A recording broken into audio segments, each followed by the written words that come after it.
Game over, man. Game over. Johnny. You're gonna need a bigger boat. Why so serious? I am Iron Man. This is a tasty burger. Welcome to the In Session Film Podcast. Welcome to Chasing the Gold for March 6, 2023. I am JD Duran, and I am joined by the wonderful, the great Brian Rowe. Brian, thanks for being here, my friend. Thanks so much for having me. Yeah, really glad to have you here. We've talked quite a few times over the last few weeks and months, kind of leading up to the Oscars, and here we are. It is time. This is it, man. We are days away. A few days away. We are less than a week. It is time to get in our predictions. Before we get into it, though, how you feeling? Confident? Not confident? Somewhere in between? The last few years, I've gone in feeling pretty confident. There's always usually one category in like the top 8. I'm kind of like, I could go this way or that way. And this year, now I have my thoughts about each category, and I feel pretty good about them. But I feel like in almost every major category this year, outside of a couple, like it could go 2 or 3 ways. And so you just kind of have to go with your gut and maybe some old statistics and things of like what's won before and how this person won in the past. And so, yeah, this year's tricky. I'm not feeling super confident that I'm going to get like 22 out of 23 this year. That's not going to happen. Not going to happen. I definitely won't. I'll be lucky if I get 10, but that's why I bring on the experts such as yourself, because I'm just indulging, and this is really all that I'm doing. I'm far from it, but we'll pretend I'm a pseudo expert in the Oscars. I would say that I know more than my brother, the average person, but I'm a far cry from others like yourself. So this will be a lot of fun. I'm curious to see where this goes. We're going to start with all of the below the line categories here. We'll get to all the fun stuff at the end. As far as confidence goes, I think my confidence will swing wherever yours goes as we talk here. So you'll be leading the charge. This is also fun for me in a lot of ways, Brian, because away from art and cinema, I'm actually a big sports person, so if you and I were to get into a conversation about the NHL, for example, or the NFL, like I can really hold my own in a conversation about those things. And, the Oscars is sports for film and for art. And I am, very much the outsider. I feel like a lot of people in the art and film space aren't as in touch with sports. And that's kind of where I find myself with this. So it's a fun space to be, I think. I get to lean on you guys as we go here, but I'm excited to see where this goes. So without further ado, are you ready to just go ahead and jump into this? Yeah, let's do it. Okay, we're going to start off with Best Original Song. The nominees are Applause from Tell It Like a Woman, Hold My Hand from Top Gun Maverick, Lift Me Up from Black Panther Wakanda Forever, Not To from RRR, and This Is a Life from Everything Everywhere All at Once. All right, Brian, kick it off for us. What is your prediction for this category? This is a tough one. I mean, we're starting with a hard one. My prediction is Not To from RRR, which I just think is a great song. It's the one way for the Academy members to reward that movie. It's the only category it's in. And that's what gives me some pause. I'm like, well, it's not in any other category. They didn't submit it for international feature film, their country. So that's why that's probably why it's not there.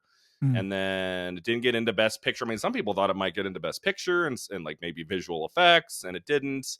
But when I look at the other nominees, I'm like, I guess the Top Gun song could win if there's enough love for that movie. But has that song won anything this year? Like, has that won stuff? So. Like, I don't think I've heard much about it. I mean, it was a nice song when the movie dropped in May. I enjoyed that song, but like I don't hear people talking about it. Whereas Not To, there was a lot of chatter about it on Twitter for months, and it's a great part of the movie. And I don't know, I'm just kind of leaning toward Not To because it's the one way to reward RRR on Oscar night. That's what I'm thinking. Yeah, I think that makes a lot of sense. To that same point, that same argument, maybe that's why Hold My Hand does steal this, because I don't know if Top Gun Maverick is going to win anything else. Of course, feel free to correct me if I'm wrong. There's one category I think it wins. Yeah, Okay, and that's, I'm assuming, sound. sound.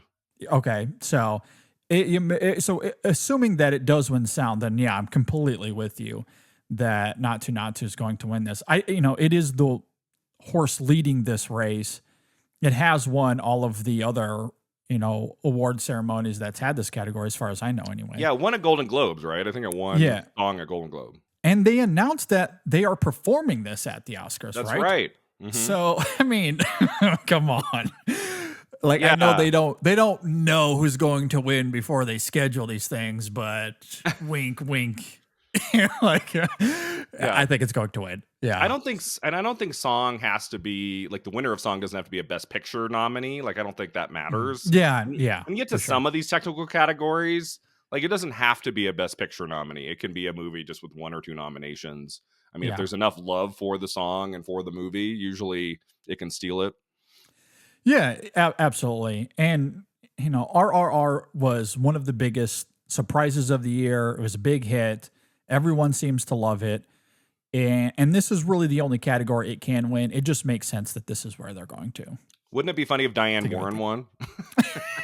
For a movie, I still, like, is this a real movie? Is this a thing? Who knows? Yeah. It's the most bizarre movie nomination. Yeah. It's funny. We joke, but would anyone truly be surprised if that happens? I don't know if we would be, really.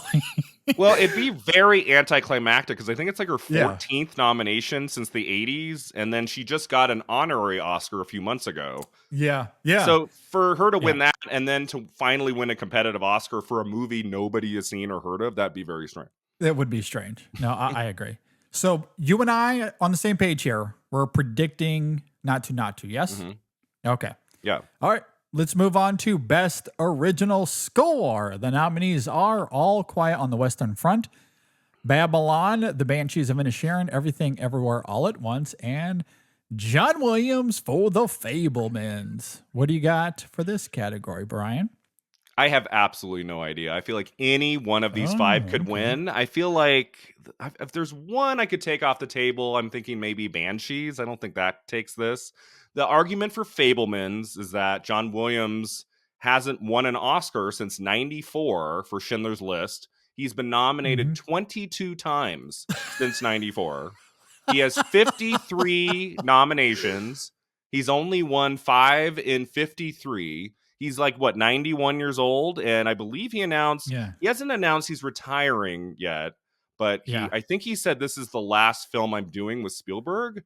So it could be just like a way to like give him a legacy win 30 years later, 30 years since Schindler's List. But the score isn't very memorable is the problem. Like, when I watched The Fabelmans, I didn't even really think about the score. Like, it never really stood out to me. So that's the problem there. Well, maybe it's because I'm a score junkie.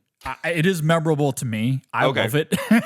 Like, I can hear its melodies in my head as we discuss it. I do really like it. It's one of those scores, though, where much of its prowess, it stems from, it's rooted in previously written, scores such as Bach, for example. But I do love it. I think it's very good. And yes, this is going to be, I think we can all presume, the last opportunity for him to win an Oscar. He does have one more score coming out for Indiana Jones next year, but let's be honest, that's not going to win an Oscar. That'd be would he be nominated?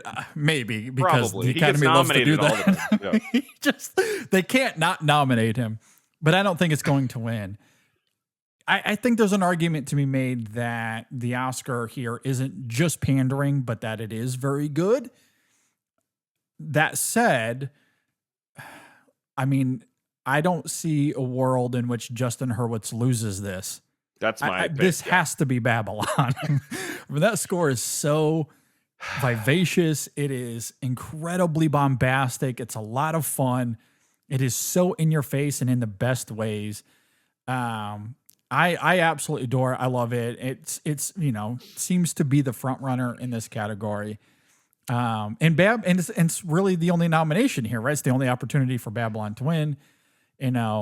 You know, could Banshees or All Quiet steal this, or The Fablemans? I mean, maybe, but Yeah. I'm, at the end of the day, I'm still going Babylon here. Yeah, I'm predicting Babylon, but this is one of the scarier ones because I did look it up this morning actually for an article I just wrote. Like how many films win Best Score without a Best Picture nomination? And there's been like 2 in the last 12 years. Like it's usually a Best Picture. The 2 that won, Soul won in 2021. That was up for animated feature, but not Best Picture. Okay. And then The Hateful Eight won score, and that only got like supporting actress for Jennifer Jason Leigh and cinematography nominations. Gotcha. Yeah. But usually it's in a movie with like a lot of nominations. It's in Best Picture. And Babylon only has the 3 technical nominations. Yeah. So it's kind of crazy to predict Babylon, actually. Like it's probably going to go to All Quiet or Everything Everywhere. Those are probably ahead of Babylon, I think, even though I'm predicting Babylon. Well, see, this is where it gets interesting, and why I love having others such as yourself here to bring these level of statistics, because I wouldn't have known that unless you brought that to the table here. That's fascinating to hear. It makes a lot of sense. I do understand why that would be the case. Everything Everywhere All at Once is going to win a bajillion awards. At least 5. Yeah. I don't think this needs to be one of them. Yeah, but it might be that thing where they just check it off the list. They love the movie, they're giving a picture director, and they go score. Yeah. And that's the thing with the voting that I hate that. I hope that people have more conviction than that when they're voting on these things. But so I wouldn't be surprised. I won't be shocked. I'll be severely disappointed, because I do think Babylon is very deserving. Mm-hmm. I think The Fablemans is way more deserving than everything. I would be happy, extremely happy, if John Williams does. Wouldn't that be a moment? Away, but that would be a moment. Like 91-year-old John Williams goes up on stage. The standing ovation would be incredible. It would be, and it's 100%. I think it's the only Oscar Fablemans can win. I don't think it can win anything else. So it'd be the one place where we can acknowledge the Fablemans too. Yeah, and I'd like to think that it has a shot here. I will say, if there is another upset and it's All Quiet on the Western Front, I will absolutely rejoice. The score to that film is so good. It's my 1B here. Yeah, me too. As much as I love Babylon, and like those 2 are easily, like Banshees though, that score is also maybe a little underrated. I think nobody really talks about it because of the performances and the direction and the writing. The score is one of the better elements of that film, I think. But in terms of this race, I still think it's Babylon. All Quiet is right there though, and I'd be really happy if that one stole it. Yeah. As much as I love Justin Hurwitz and want him to win here though. What I feel like my blindside man Oscar night is right now I'm only predicting All Quiet to win 2 categories, and it has 9 nominations. Like All Quiet might win like 4 or 5. Like that could happen. Mm-hmm. And so I'm a little bit like, man, am I thinking like too small with this movie? Like, is it going to do really well and win a lot of technical stuff? Like that could happen, like sound and some of these categories that I'm thinking will go a different direction. Mm-hmm. So we'll see what happens on Oscar night. But and that's a really great point. 9 nominations is not nothing. Lot. And it did very well at BAFTA too. It won Best Picture and Director. So I feel like I might be underestimating it a little bit. Yeah, I think that's what's interesting about this, because if they nominate it in 9 different categories, you have to think they love this movie. Yeah. The voters do. But are they willing to award it with the actual Oscar? Yeah, it's a different question, but it, to your point though, maybe he does walk away with some surprises here, and that'll be fun. Because as we go here, I think there's going to be some categories that seem like they're locks, unless there's massive detours, which again would be fun. But for categories like original score, could there be some sleight of hand, just to make the night fun? Who knows? That's why it's really tricky to predict a category like this. And when I don't know, when there's like 4 potential winners, I just go with the one that I really love. Fair enough. I think that's where we're at. I think we could edit there. So Babylon for you as well. Yeah, That's where and I'm Justin going. Hurwitz, and one other point about it is he did win 2 Oscars in 2017 for La La Land, so they like him and his Yes. work, also for his Yeah. Giselle movie, so that I think helps him too. And they should give him 2 Oscars this year, one for Babylon and one for retroactive or retrospectively snubbing First Man. Oh, They yeah, need right. to give him an Oscar as an apology for missing out on that movie, because goddamn, that the score for that film is incredible. Yeah. Anyway, thanks for indulging me there on my rant. I will step off my pedestal and we'll move on to best visual effects. The nominees here are All Quiet on the Western Front, Avatar: The Way of Water, The Batman, Black Panther: Wakanda Forever, and Top Gun Maverick. All right, lead the way, my friend. Brian, what do you have for this category? I don't know. I feel like this is one of the 5 or 6 that are pretty easy to call. I can't imagine Avatar losing this. That would be bizarre. Like, what if they called All Quiet in this one? I'd be like, okay, maybe it is winning Best Picture. I don't know. Well, and that's, I see, I hear what you're saying, and yes, it feels crazy to think that Avatar will lose this. And you're probably right. The Avatar likely has this in the bag. Yeah. But in terms of craft, like just looking at that on its own terms in a microcosm, like in a vacuum, I feel so much the same about this category as Best Original Score. I love at least 4 of these categories for Best Visual Effects. Black Panther: Wakanda Forever, a movie that I don't love. It's nothing against that film. I just think the other 4 nominees here are stronger in this category. Top Gun Maverick, The Batman, All Quiet, very, very good in terms of visual effects. All Quiet especially, I think, is remarkable when you think about what that film was able to achieve in terms of its visual prowess and how immersive that film is, how visceral it is. And a lot of it comes down to its visuals and immersing us into that absolutely horrific situation. So when we're talking about these things, like from an objective point of view, like, I mean, you can't really deny the effects and the visuals of All Quiet. So like, as much as Goat Cameron has this in the bag, I don't know if it should be that easy. Does that make sense? Yeah, but I feel like when you think of visual effects, I mean, Avatar: The Way of Water is so stunning in terms of its visual effects for the whole movie, whereas I think all of these other movies have a lot of scenes without visual effects. I think it's kind of how I'm thinking about it. Yeah. And maybe this comes down to a more of a broader philosophical debate to have at another time. Because one thing that we often talk about on the show is the difference between the best of something and the most of something. Yeah. And oftentimes, especially with the Oscars and award season, they always love the most of something. And that can be a double-edged sword. I mean, sometimes that's a great thing. And, like with Avatar: The Way of Water, there's no denying the visual effects there. But, that can also lead to things like Bohemian Rhapsody and all the nominations it got, which was not as deserving, I don't think. But it was a lot. That film had a lot of what it was doing.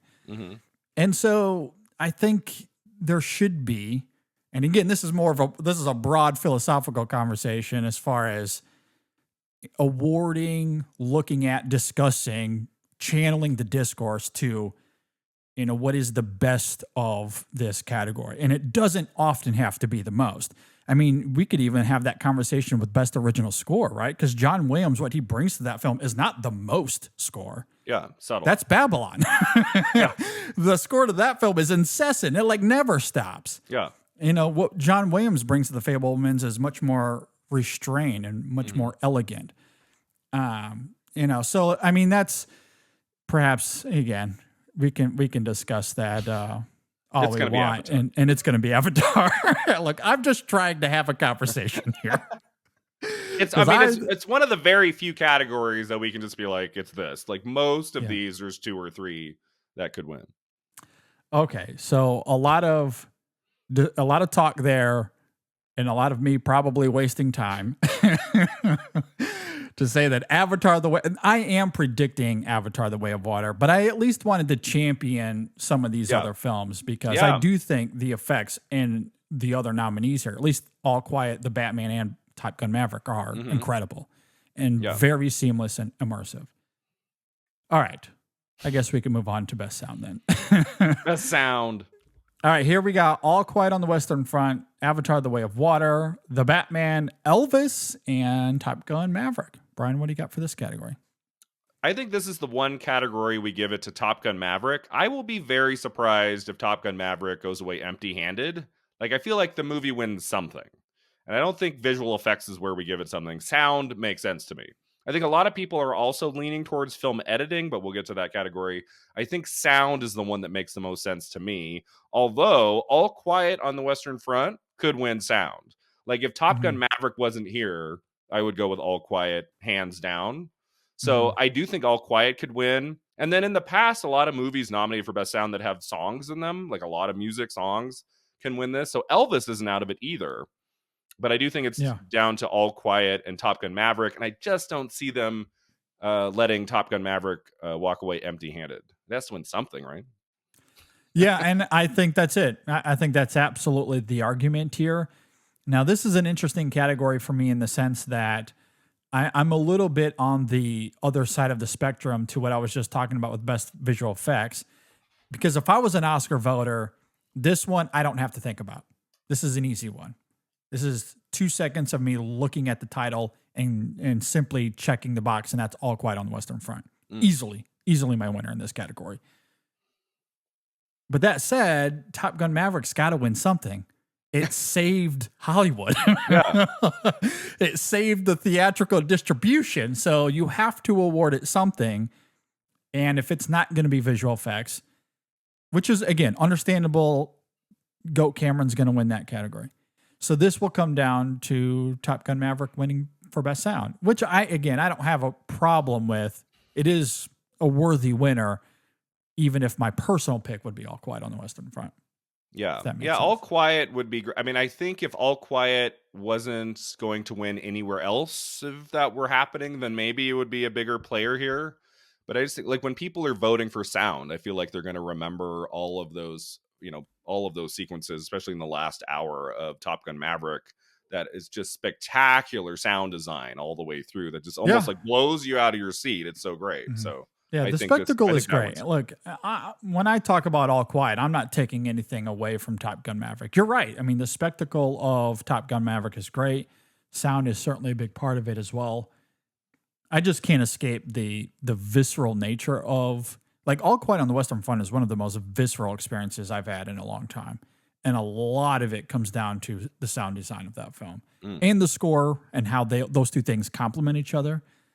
But the soundscape of All Quiet is just disturbing in the best way, cinematically speaking. So that would be my vote, but I'm with you at the end of the day. Top Gun Maverick will win this.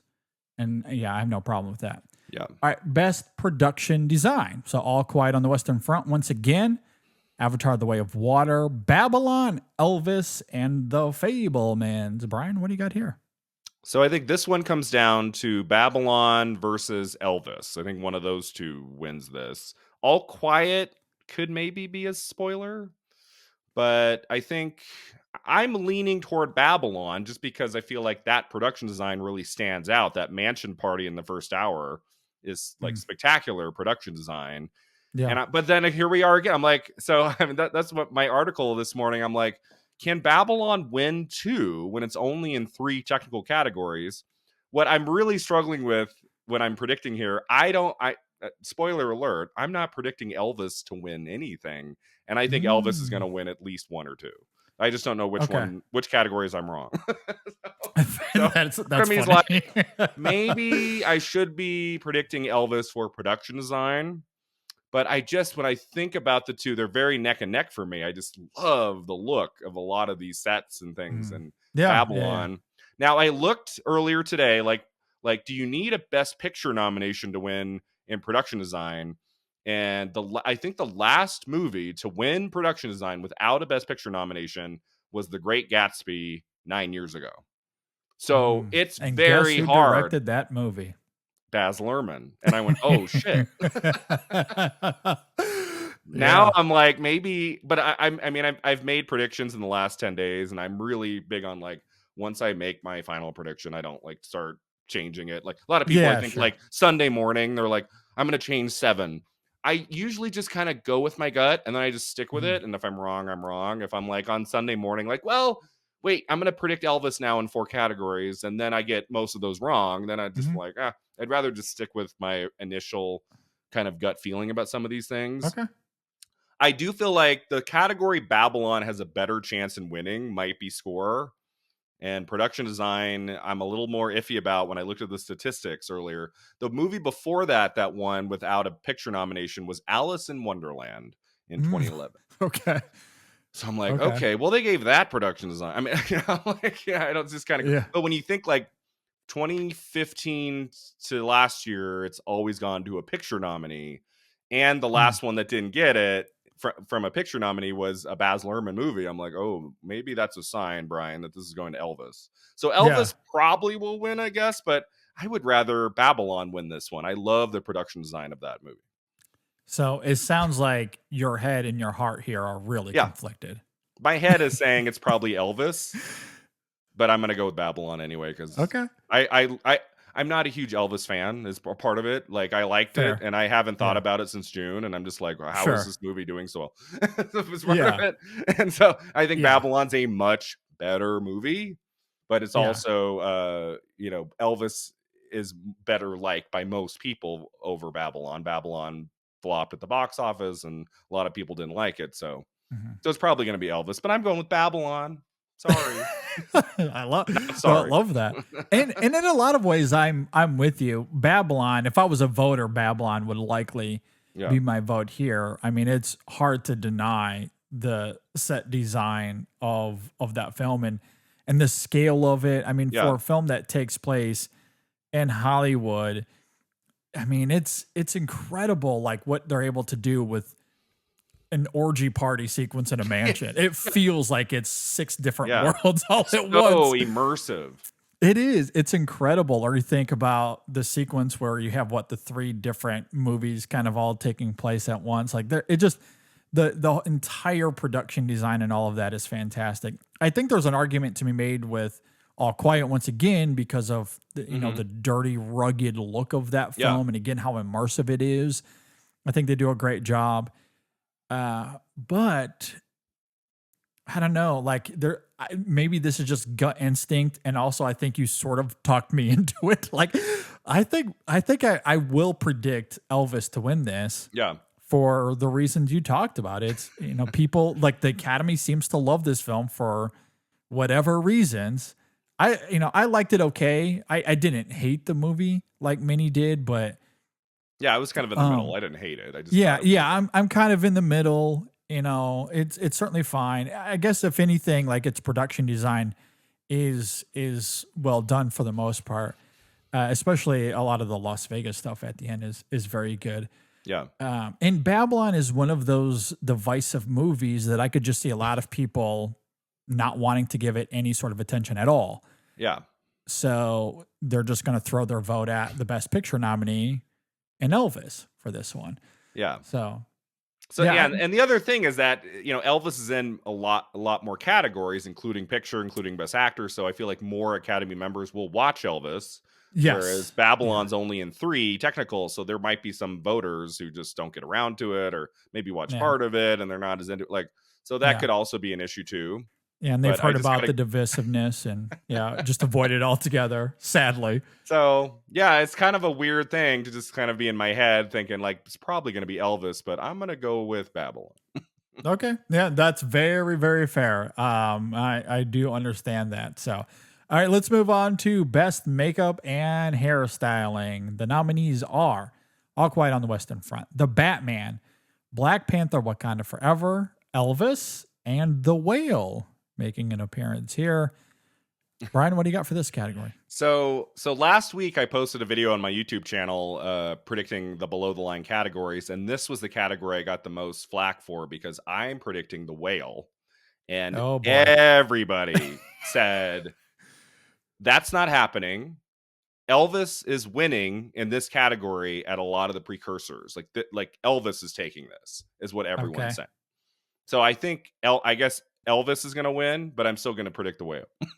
Okay. No, that's very fair. And is this, maybe another example of what I was saying earlier between, where you have the best of something versus the most of something, at least in voters' eyes? Because when you're looking at makeup and hairstyling for The Whale, I would think most people are simply going to talk about Brendan Fraser. Yeah. Right? Not so much Sadie Sink. Yeah, exactly.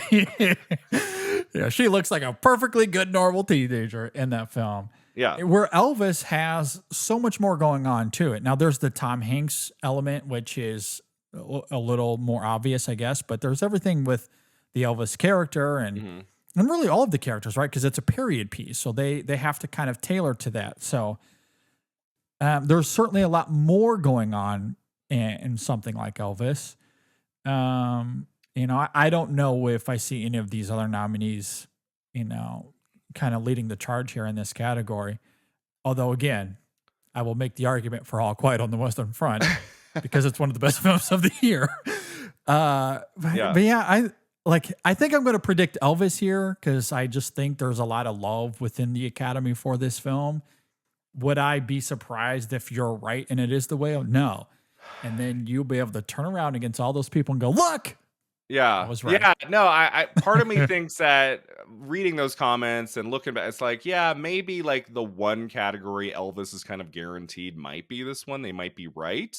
But I'm just like, here's my thing is I really detest the Tom Hanks character in Elvis. And I do not like the makeup and hairstyling look to him. I don't think it's good either. Yeah. And I don't that think was it's my good. reasoning. I was like, they do a good job with Austin Butler, but I just don't like the nose and it just is like, I don't like it.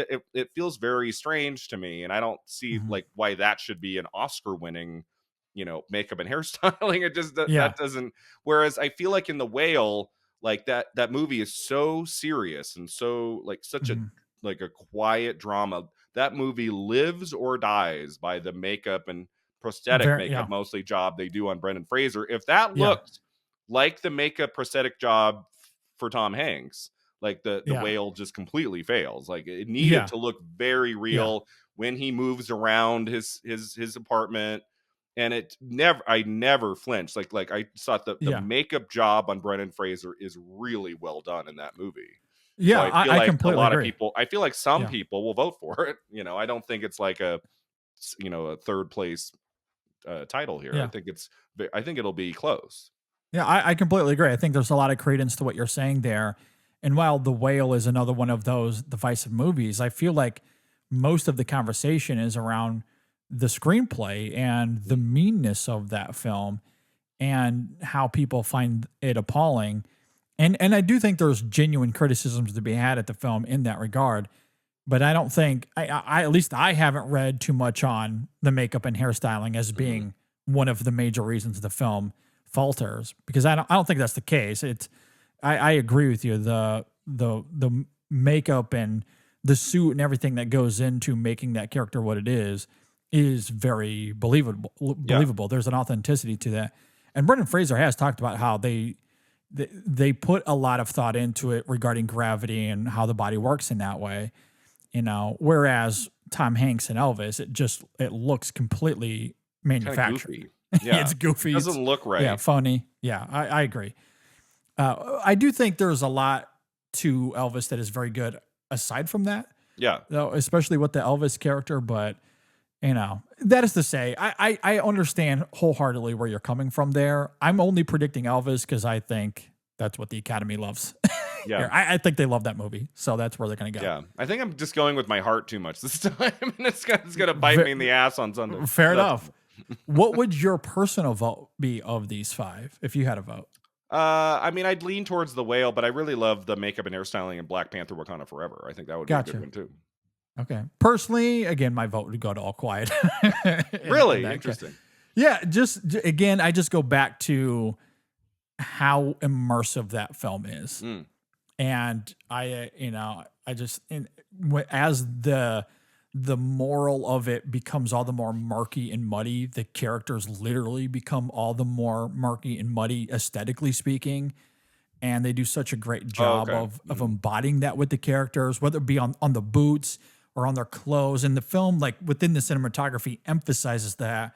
There's a whole scene, there's close-ups of the characters' faces just covered in mud and sweat and blood.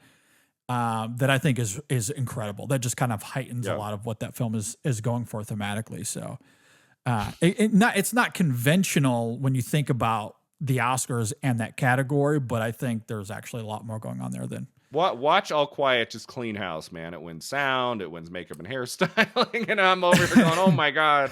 I would love it. That'd be awesome. Should have predicted more All Quiet. Yeah. I would love nothing more than to be wrong and All Quiet just cleans house. That would be incredible. All right, let's get to Best Film Editing. The nominees here are The Banshees of Inisherin, Elvis, Everything Everywhere All at Once, Tar, and Top Gun Maverick. Brian, what do you got for this category? I think this one is Everything Everywhere All at Once. The editor keeps winning stuff. Like he won at the Ace Eddie Awards the other night. He won at the Independent Spirit Awards. He won at BAFTA. Everything Everywhere was nominated for like 8 to 10 BAFTA awards, and it only won editing. So they didn't seem to like the movie that much to give it prizes, but they acknowledged the editing. So in like January, I was thinking Top Gun Maverick, like the editing of the flying scenes in that movie are really spectacular, like really well done. But I do think this goes to Everything Everywhere All at Once. Okay, so I'm going to sound completely contradictory here. So earlier I was talking about, this dichotomy of best and most. And I am, like when it comes to film and art, I love restraint. I love subtlety. Those kinds of performances and films tend to really work for me in a deep way a lot of the time. Now, that said, it's not, mutually exclusive, right? Sometimes the best editing is the most editing. And I think Everything Everywhere All at Once is quintessential to that idea, because the editing of that film is astounding. It really is great. From the first time you see that film way back in April of last year, May, whenever it came out, I think we all had an idea what was going to win best editing, and it was going to be Everything Everywhere All at Once. Now, at the time, I didn't know that it would become this huge juggernaut and it would snowball, and it's now the leading contender for Best Picture and Director and all of the acting categories, which we'll get to here shortly. But walking out of that theater the first time, I mean, one of the things that is top of mind is, man, that is one of the best edited films I've ever seen.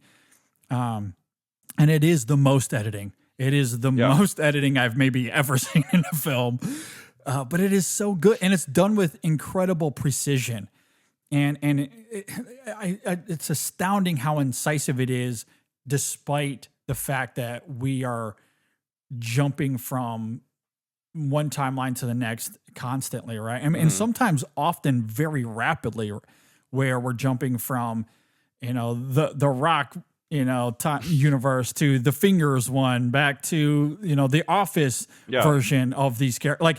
And you're doing it so quickly, but everything makes so much sense and often brings pathos to the film. Like how many times on this show I've talked about one of the most moving images of 2022 is the Wayman sequence near the end, or the Evelyn sequence that follows it, where you just cut to a rock falling down a hillside, and I burst into tears. Like, it's incredible what a simple edit and a simple image can do emotionally. And the editing of that film makes sense of that pathos, more so than any dialogue or performance. It's incredible. So Yeah, I just feel like the winner in this category should be where like the editing like is a major factor in the movie, and I don't know how Everything Everywhere exists on it on the level it reaches without that really impressive editing. Like the movie Mhm. really flounders if the editing isn't strong. I agree.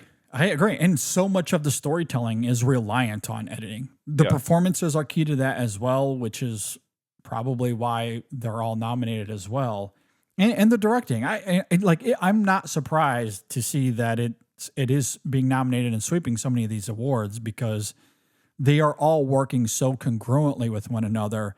And if one falters, then it's, maybe the potency isn't quite what it is, but everything Yeah. is working on that same wavelength, and it just becomes an incredible, powerful experience. And a lot of it does come down to the editing. So that's Yeah. going to be a deserved winner.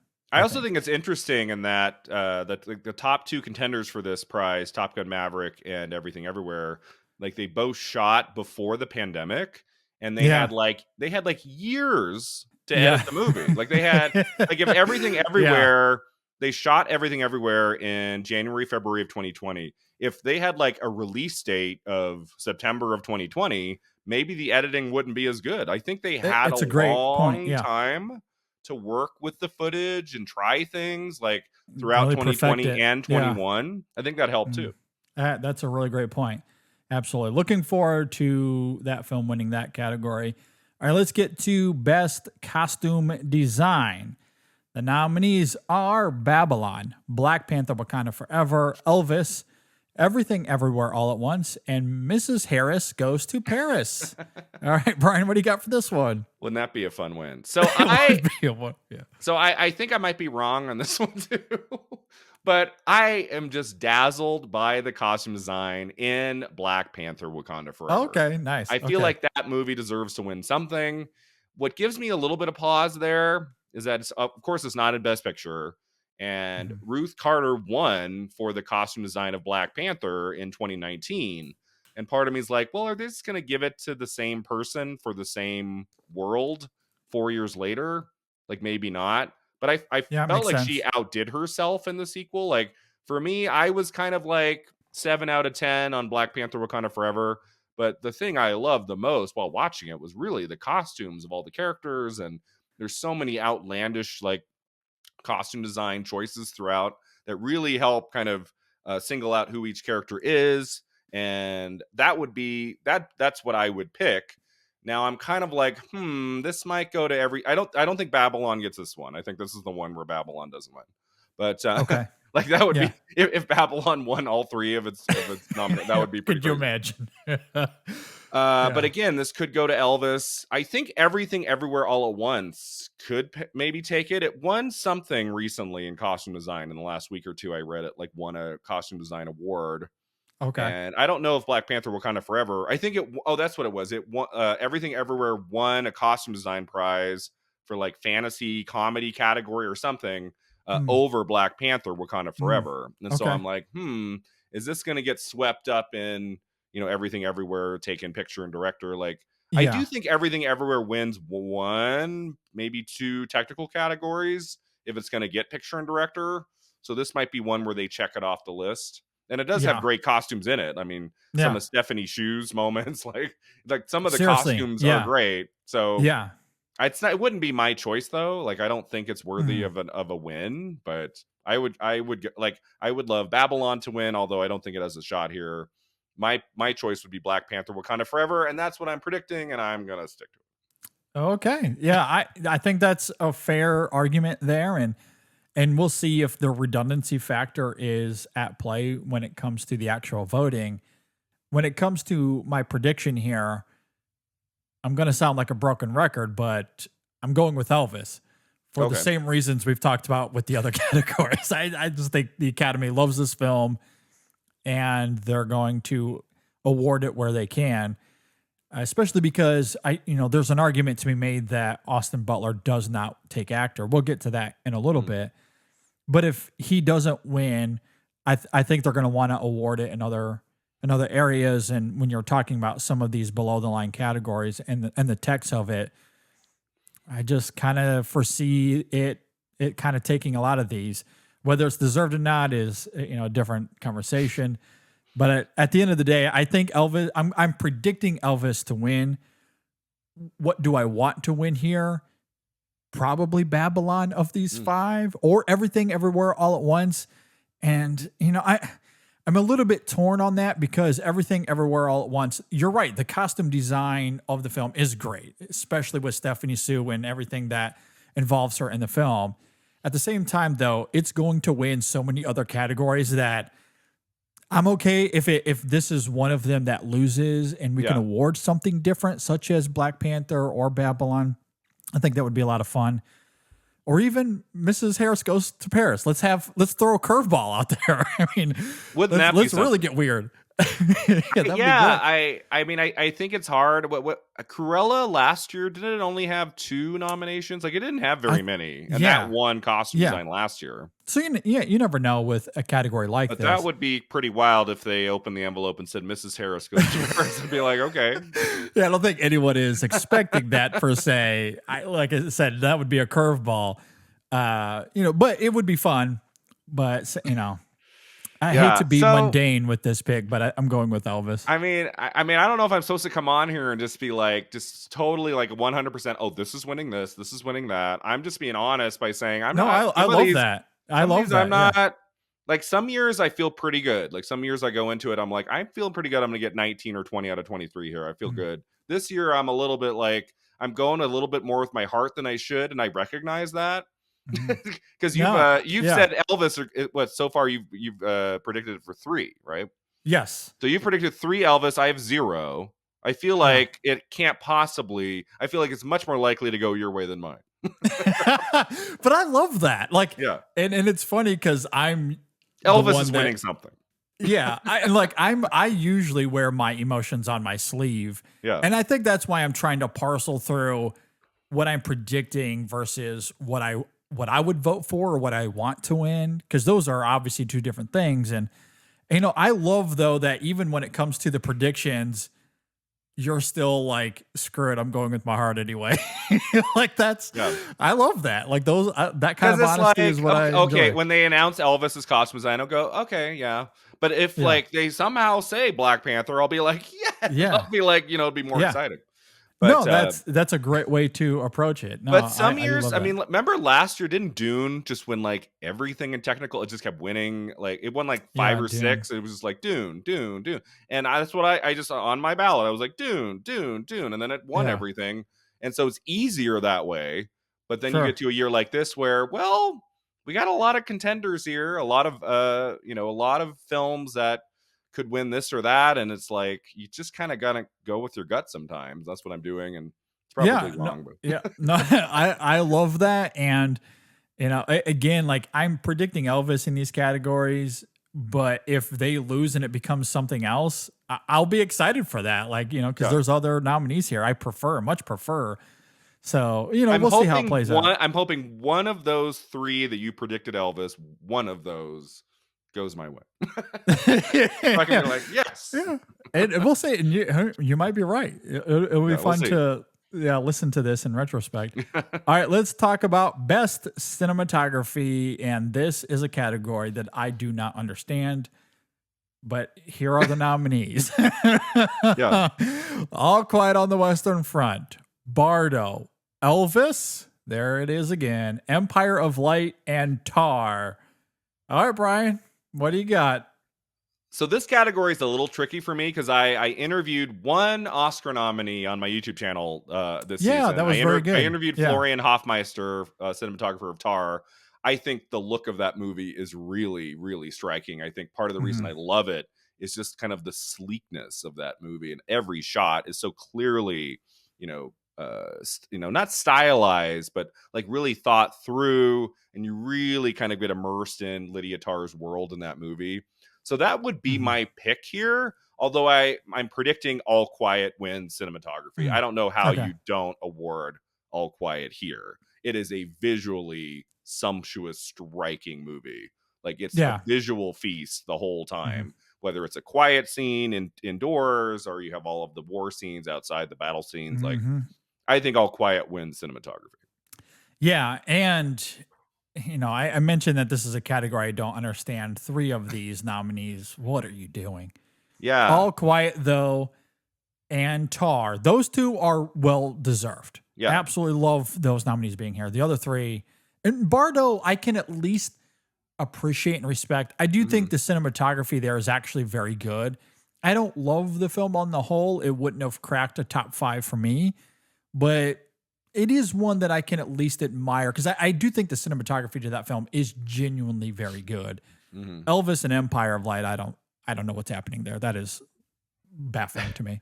Yeah, I mean, I think Empire of Light is just here because of the name Roger Deakins, because it's not a good movie. Like, I finally watched it a few weeks ago, and boy, I was like, this is not good for a Sam Mendes movie. This is just kind of it's not good. Yeah, and Empire of Light is one of those movies where cherry picking is a must.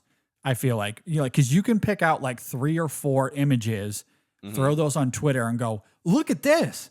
It's incredible. And yeah, you're right. There are 4 images. There are 4 frames in that film that are very good. The rest of the movie is trash. It is not very good. It doesn't look good.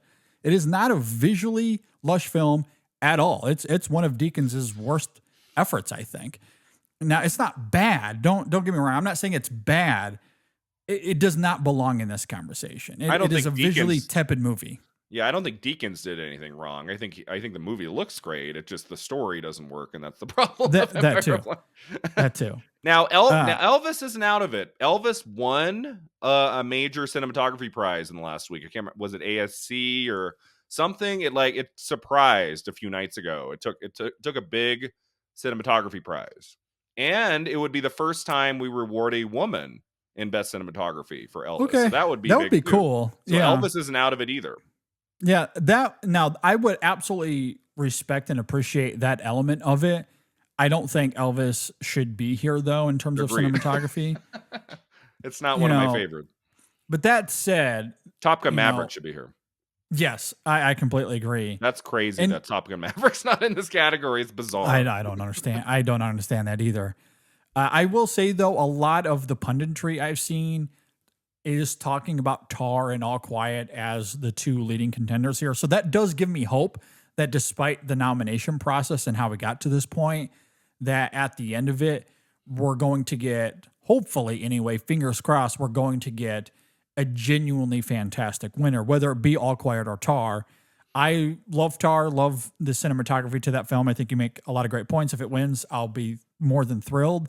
My vote personally and my prediction here, though, is All Quiet. Yeah. For a lot of the same reasons I've been talking about in terms of how immersive it is, how great it looks, and why the imagery to this film is not only striking, but important to the tone of it, to the emotion of it, how things crystallize in the end. That film is so visually evocative, but also prosaic all at the same time. Like, it looks great, but also it's just, everything's just so harrowing, and how it kind of blurs those lines is really quite remarkable. So I'm picking All Quiet here, but again, if Tar wins, I'll be more than happy. So Florian Hoffmeister, in our conversation at the end, he said, I'm not winning. Yeah, I'm not winning. Okay. So I'm like, Well, I kind of want to see the shocked expression on his face. Like, wouldn't that be That great? would be cool. Yeah. That would be cool. He's been shooting the new season of he's been shooting a show in Iceland of True Detective. Okay. He's doing the new season with nice. Jodie Foster is in it. Nice. And he's been in Iceland for like 6 months, but they're letting him leave for the Oscars. You have to. It's the Oscars. Like, he gets to leave for that, but he's like, I'm not winning. So I kind of want them to say his name. That would be cool. Yeah. Just go. Just like hey, if it was me, I'd go and just have a good time and go to the parties and drink my face off and then go back to work the next day. He won cinematography at Independent Spirit last weekend. That was cool. It was the only Tar win. Yeah. And he wasn't there. I was like, I freaked out. I was like, oh, is he there? And he wasn't there. No, it wasn't. All right, so that should be, hopefully we'll at least get a good winner with that category, despite how confusing it is. Let's get to Best International Feature. The nominees here are All Quiet on the Western Front, Argentina 1985, Close, EO and The Quiet Girl. What do you got for this one, Brian? There are two categories that are just like that. There's no way that anything else can win, and this is one of them. It's All Quiet. I don't see how anything can beat a movie that's in. It's got 9 nominations. Every other movie in this category, it's the only nomination, right? Like there's no other nominations for the other 4 movies, so it has to be All Quiet. Yeah. I mean, if you're going to nominate a movie 9 times, it would also be the most Academy thing to do. Nominate a movie 9 times. Yeah. The donkey. I'm going to laugh. So you will be the first person I tweet when that happens. If like, watch All Quiet. It wins sound. It wins 5 technicals, but it loses international feature. Then I just throw the ballot out. Then I'm just like, I'm not even going to look at it. Exactly. Like I just rip it up. Exactly. Like we're done here. And just settle in. Happening? Yeah, exactly. I'm getting a 7 out of 23 here, or whatever. 100%. I'm also predicting All Quiet. You have to predict All Quiet on the Western Frontier, whether it's your favorite or not. You would have to have issues to vote for another movie. Or I mean, Argentina in 1985 did win in this category at the Golden Globes. You did. The only argument you could possibly make, but anything but All Quiet would be the shocker of the night. Yeah. The other 4 nominees, welcome to the show. Enjoy it. And just sit there and have a good time. Like that's and I haven't seen Close or The Quiet Girl yet, but I want to. They haven't been streaming yet. Very good. I loved Close. It was borderline top 20 of the year for me. Oh, good. Okay. EO, I also really liked. I saw that the other day. It's really nice. Mm-hmm. Yes. Argentina 1985, I think is a good movie. Like it's a solid political thriller. Yeah. The Quiet Girl I haven't seen, but All Quiet on the Western Front, I think is just one of the best war movies we've ever seen. It's my 3rd favorite film of the year, so that should win here. I'm exactly 100%. Hey guys, we got to talk about coffee. We all drink it. We all love it. We all need it in our life, especially if you're someone like me who doesn't get nearly as much sleep as you should. I rely on coffee like it's oxygen, but I also think it's delicious. And that's why we are here to talk about Coffee Cult, because they have the Ferraris of coffee. They source only specialty grade coffee beans from over 50 countries around the world. They inspect each bean to make sure that it is perfect. They do not accept any sort of defects in the beans, because a lot of coffee companies will take 100% Arabica great coffee beans. They'll mix it with defects to make it cheaper. And that's how they make more money. And so they'll sell you not as good, but not great coffee. Coffee Cult doesn't do that. They do not accept defects in their coffees. They don't use chemicals. It is 100% natural. And so the quality is going to be premium. Additionally, they source coffee from farms that pay its workers fairly and equally, especially women. That is a big thing for them. So they're not just going to be working with farms and doing things that are a little bit shady. They want to only work with farmers that pay their workers fairly and equally. They also roast to order, which means that they do not just have coffee sitting around and they'll send you something that might be sitting in a warehouse and who knows how fresh it is. No, they wait for your order to get there, to come into the system. They roast it and then ship it. So that every bag that you get is fresh and it's going to be great. And right now, if you buy from Coffee Cult, you can get 15% off with the code ISF. That's 15% off. This is great coffee. They have a great variety of blends. They got coffee for espressos. They got single origin coffees. The Kenya is very good. The Brazil is one of my very favorites. I love both of those coffees. And you're going to want to check it out. It's very good. Again, that's 15% off with the code ISF, coffeecult.com, Again, 15% off with the code ISF. All right, best documentary feature. The nominees are All That Breathes, All the Beauty and the Bloodshed, Fire of Love, A House Made of Splinters, and Navalny. What do you got for this category, Brian? So this category, I'm just going with the one that I loved the most, and that's Fire of Love. I just thought that was a great movie. And then I predicted it last week, and everyone was like, oh no, it's going to Navalny. It won at PGA, and it won like 2 other documentary prizes. But Fire of Love, didn't it win? I think it won a DGA. It won like the directing prize for documentary there.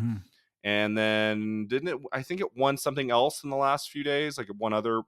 It's like Navalny's won 2 big ones, and then Fire of Love has won 2 big ones. So you could kind of argue either way. And then All the Beauty and the Bloodshed got lots of critics prizes throughout the fall. Like it won at Venice in Best Documentary, and that's done very well too. So I think this is down to 3 titles. It could kind of go to any one of the 3. I think the other 2 are out. So I'm going with Fire of Love. Okay, yeah, Fire of Love is a very good movie. I saw that at Sundance. Was that last year premiere at Sundance? I guess it had to. Was it a Sundance movie, Fire of Love? Yes, it was. Yeah, that's where I first saw it. So maybe it was January of 22 at Sundance? Yes, okay. Yeah. Very good movie. One of my very favorite movies I saw at Sundance. And held up throughout the year. I mean, it was in my top 5 at the midway point, ended up being one of my favorite movies of the year. My vote for best documentary of all of 2022, though, is All That Breeze, actually. Yeah, that's a good one, too. It's unfortunate that it's not in the race. And it's interesting to me because All That Breeze is not only one of the best documentaries of last year, and maybe it's because we just got done talking about cinematography. All That Breeze is a genuinely great film from a cinematography perspective. You could have nominated it in that category. Yeah. It's that well shot. So it is unfortunate that it's not going to be in this race. Although I do think it actually won the documentary competition at Sundance last year. All That Breeze is the one that won. So at least I just think it's a little bit quieter, more reserved. I don't think enough people are. As I talked about earlier, like I love those kind of. Like if you give me a quiet, subtle, methodical movie, I'm on board. Like I'm all in. The only one I haven't seen here is A House Made of Splinters. I haven't seen that one. Yeah, I haven't seen that one either.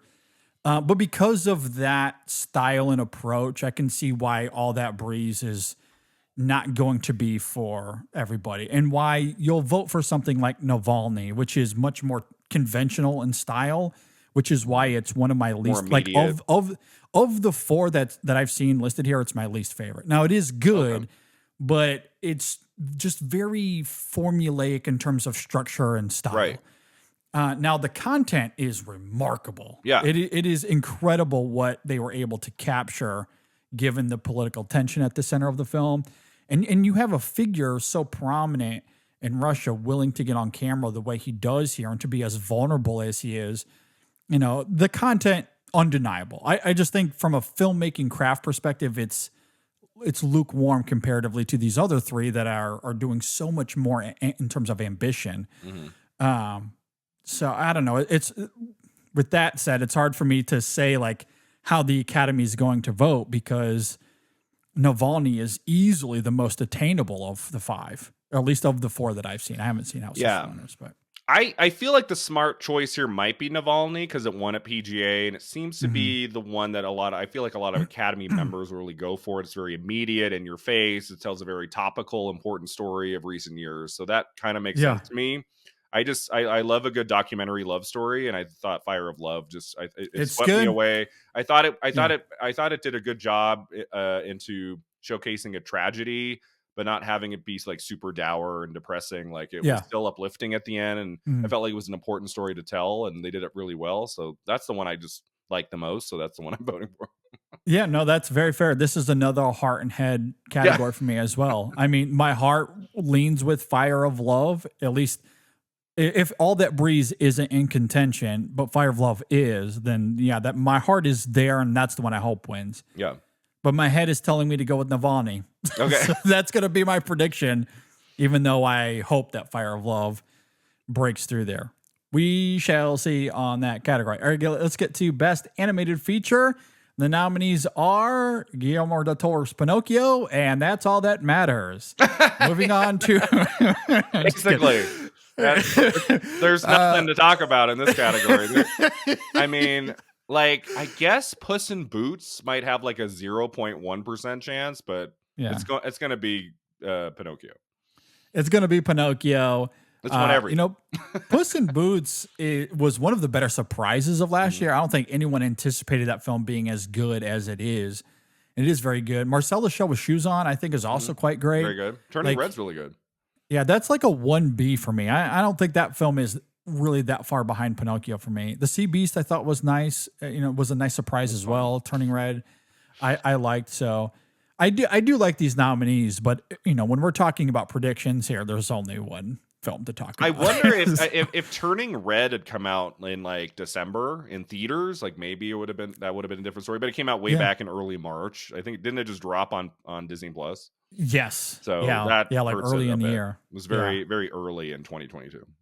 Yeah, and honestly, Everything Everywhere has done well, and that dropped like in late March, early April. So it's not the case for every movie, but exactly. And Turning Red is one of those movies where, and because it's dropped on Disney Plus early in the year, if it didn't have the Pixar label, I don't know if it gets nominated at all. Yeah, maybe. It's really good though. I like it. Yeah, it is good. Yeah, no, I wonder if that is the case, but. It is a deserved nominee. I do quite like it as well. But yeah, Pinocchio going to win that category. All right, let's get to screenplay. We'll start with adapted screenplay. The nominees are All Quiet on the Western Front, Glass Onion, a Knives Out story, Living, Top Gun Maverick, and Women Talking. Brian, what do you got for this category? So this category comes down to All Quiet on the Western Front and Women Talking. And I feel like it can go either way. I am predicting Women Talking because that just feels to me like a screenplay that deserves to win versus All Quiet, which for me is a little bit more of a visual immersive experience. Yeah. But I do think All Quiet could take it since it has the 9 nominations and a lot of people will be watching it. But Women Talking has won some stuff. It just won the USC Scripter Prize. It won at WGA a few nights ago. So Women Talking's in it, and it's got that Best Picture nomination. If Women Talking was not in picture and it was just this one nomination, I would predict All Quiet. But I do feel like because it's in picture, a lot of people are going to watch it, and they might recognize how important the screenplay is to the success of that movie. It's so dependent on the script. And Sarah Polley is, I feel like, a beloved figure. She was nominated a while back for Away From Her, the Julie Christie movie, in adapted screenplay. People know her as an actor and as a writer-director. And going into the season, a lot of people were predicting Sarah Polley might get into Best Director, might be a big contender there. And so the movies, it's kind of faded a little bit, and it didn't do very well in Oscar nominations morning, but I still feel like Women Talking wins in adapted screenplay. That's what I'm thinking. Okay, and it's picked up some steam with a couple of the last smaller ceremonies recently. Yeah, this is an interesting category. All Quiet on the Western Front. I agree with you. This is another one of those best versus most situations. Because Women Talking, in terms of screenplay, there's much more to chew on. Absolutely. Yeah. All Quiet doesn't do as much in terms of, separating itself from its predecessor. There, the way it updates certain things, there are character machinations that are new and fresh and fascinating. And all of the stuff with like Daniel Bruhl's character is new, and that is great. I loved those additions. Now, does that warrant a win for Best Adapted Screenplay because of those updates? That I don't know, especially because so much of the film, I completely agree, relies on visual storytelling more than the dialogue and the actual the writing on the page. Yeah, and performance is obviously a big part of it as well. So between those two, I would also go with Women Talking. I think there's much more of an argument between not necessarily in terms of voting, but like having a conversation about these 5 between Women Talking and Living. Yeah. Because Living does the way it adapts Akira to me is incredible, because a lot of it is familiar if you've seen Akira, but it does recontextualize a lot of that, like with its setting and how characters kind of get from A to Z. Like, it's familiar, but much of it is also very different. I think there's more that's different in Living than what we saw in All Quiet. And I think the writing is subtly kind of driving a lot as much as the performance is there. And the performance at the center of it is quite phenomenal. So I do love Living here as a nomination. And I will champion defend Top Gun Maverick all day long. I think that screenplay is genuinely great. I think it is very, very good the way it channels not just the bombacity of that original Top Gun, but I've kept calling it Manchester by the Sea in the Sky. Like, that's what that movie is in a lot of ways. And I think the dialogue around that, the machinations between Maverick and those around him, especially Bradley, like the way the film kind of, it creates a that dynamic on the page, I just think is wonderful. But all of that to say, there's a fascinating conversation to be had there, but I really want Women Talking to take this. That'd be a good win. It would be a great win. And unlike some of these others, other than Living, you think of Top Gun Maverick, All Quiet. I guess there's an argument there with Glass Onion because there's a lot of dialogue and a lot of machinations on the page there as well. But Women Talking is it's reliant on that screenplay and the performances to bring those words to life. And, without that screenplay, like these other 4 movies, I think can kind of maneuver around the screenplay a little bit more. Women Talking, like that screenplay is the star of the show. Yeah. And it's great. It is very, very good. The performers tap into it immaculately. And I think it's a good movie as a result, but I predicted that Kazuo Ishiguro was going to win an adapted screenplay at BAFTA because he's such a beloved figure. Like he's a very well respected novelist, and I've read some of his books. He is like a brilliant writer. So I was like, I feel like Living will be a BAFTA thing, and they'll give it to him, but they gave it to All Quiet instead. So for me, that was it for him. I'm like, well, if he can't win this at BAFTA, I don't think he can win it the Oscar. No. Yeah, that is unfortunate. But because that screenplay is good. But the screenplay categories are kind of interesting this year in that, like, the really big heavy hitters in picture, those are all an original screenplay, and then an adapted, it's really just down to All Quiet versus Women Talking. Like, if the Fabelmans had been adapted from something, like if that were here, I'd say maybe Spielberg and Kushner can take it. But because it's really, there's not a whole lot of competition here, I think Sarah Polley wins for Women Talking. Now, I'm right there with you. Speaking of original, let's go ahead and jump to Best Original Screenplay. The nominees here are The Banshees of Inisherin, Everything Everywhere All at Once, The Fabelmans, Tar, and Triangle of Sadness. So, Brian, what do you got for this category? So my vote here would be for the screenplay to Tar. I love that script, but I don't think it wins. A lot of people have said that Banshees could win here. Like Martin McDonagh, like he didn't win for 3 Billboards. The movie's up.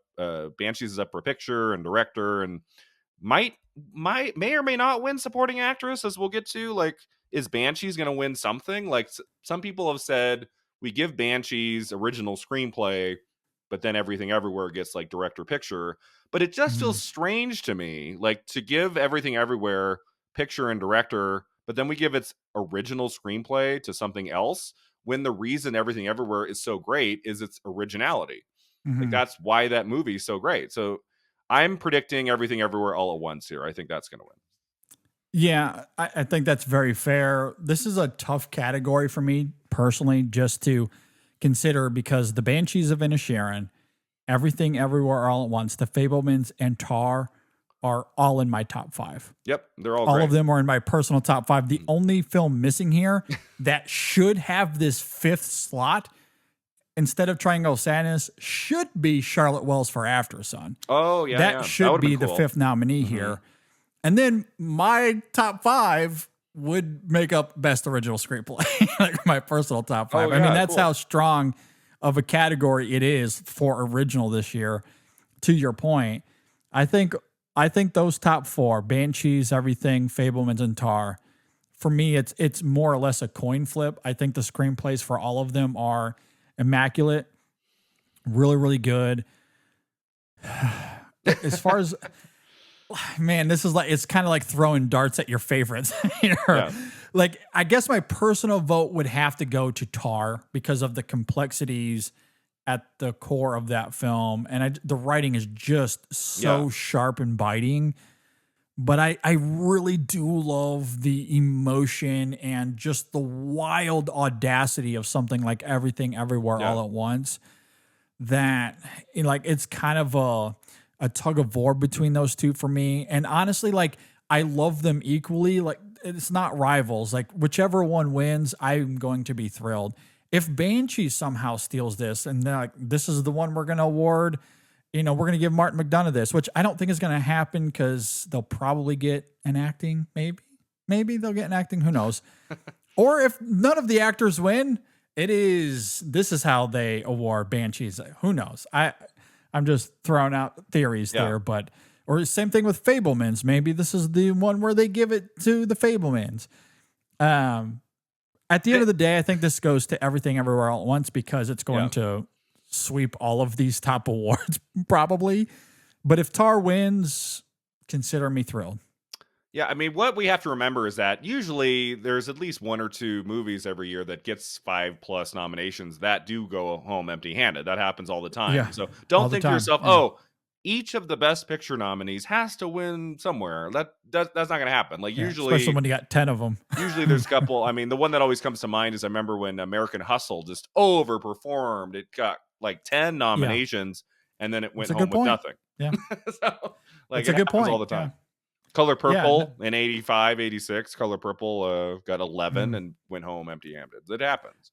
Yeah. And oftentimes with the Academy, what seems obvious to us is not what wins either. So sometimes it's kind of a crapshoot in that way. But with everything kind of sweeping the way it has been, it's hard not to go with that. But yeah.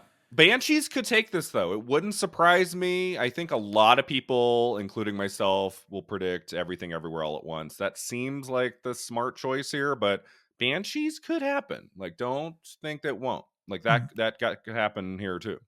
Do you think that has more of a shot than Tar? Like, if you just consider voting and statistics? Yeah. Okay. Yeah, I think Banshees has a better shot than Tar, just because Banshees is in a few more categories. It has more acting nominations. Yeah.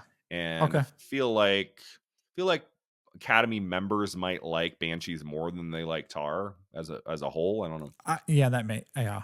I mean, given the nominees here, because they went for all of the actors here. and Banshees won the Golden Globes over Everything Everywhere in comedy musical, like that one Best Picture at the Golden Globe.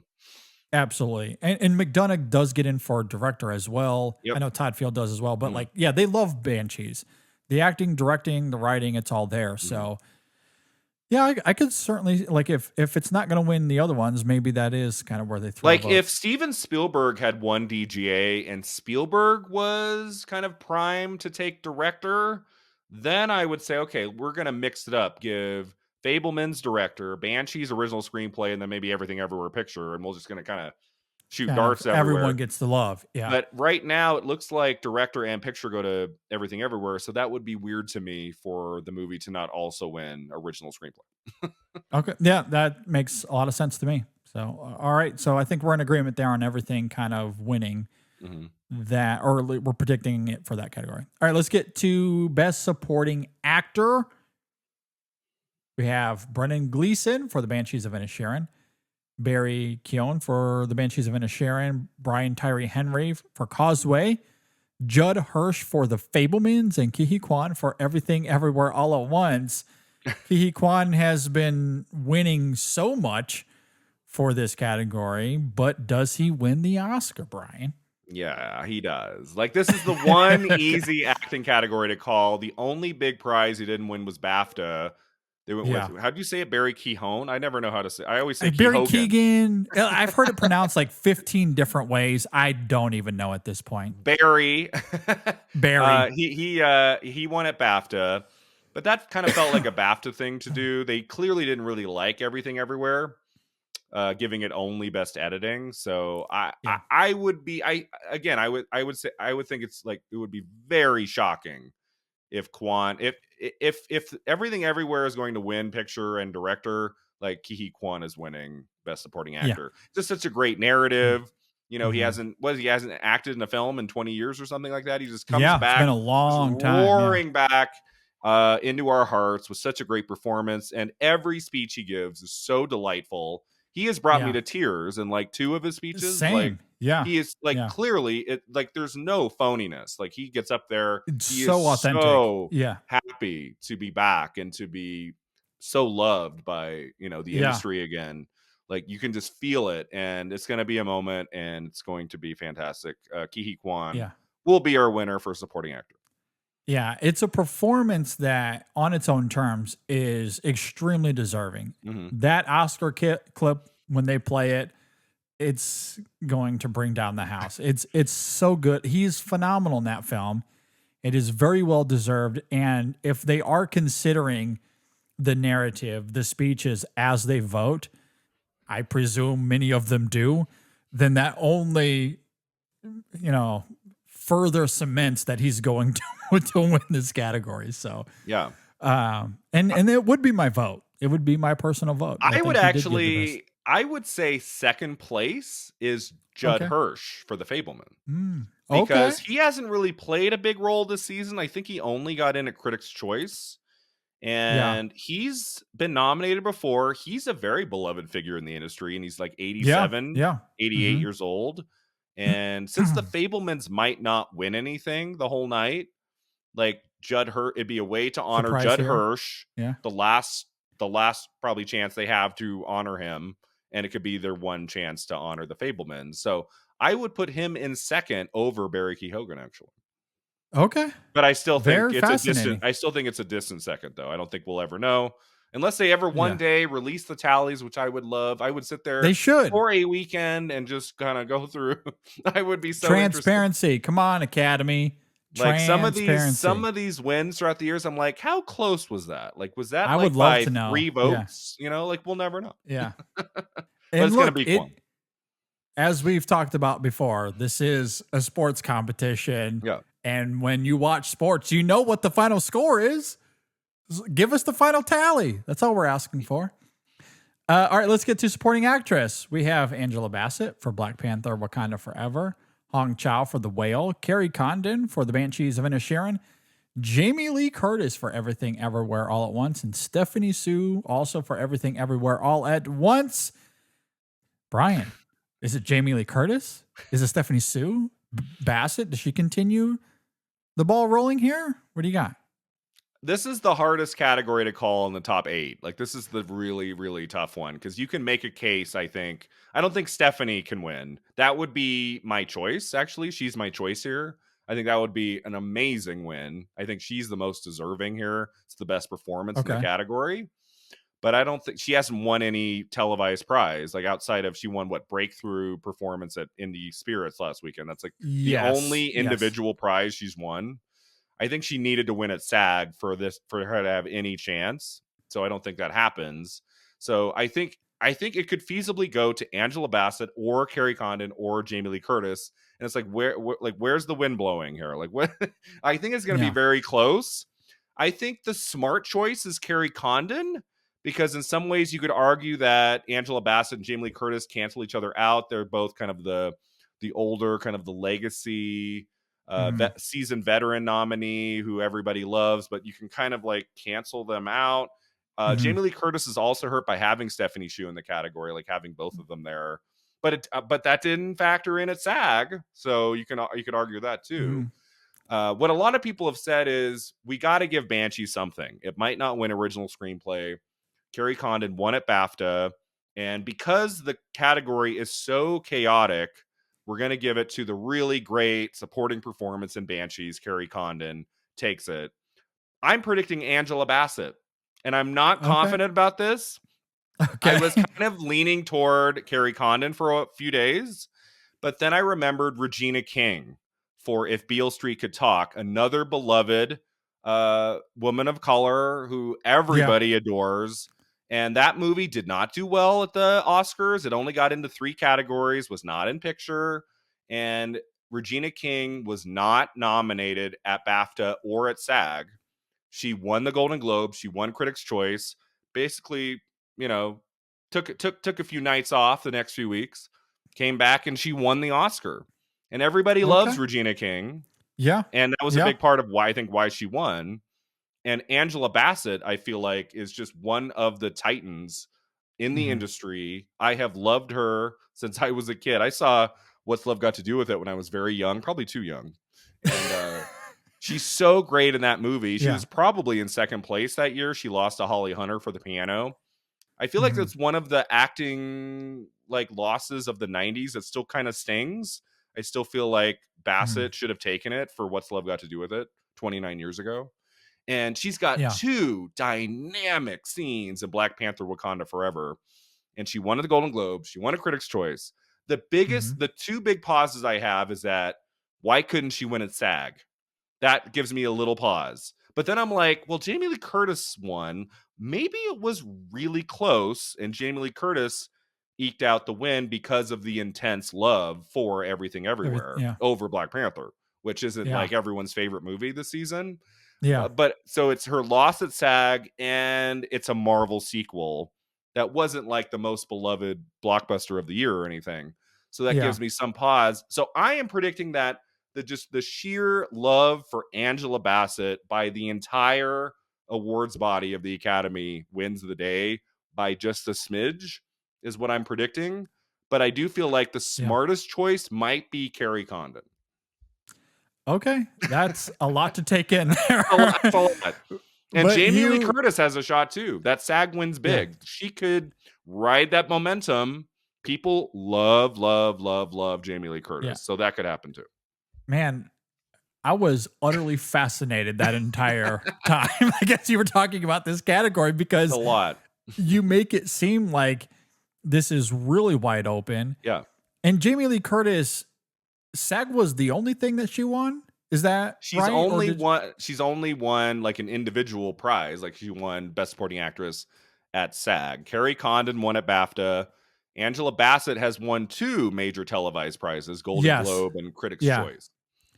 Well, see, that was really interesting because coming into this category, because I wanted to bring up Carrie Condon, and I wasn't sure, like, if I was on the outside looking in by picking Carrie Condon because I know she won at BAFTA, but it seems like she's been so far behind in terms of the race comparatively Yeah.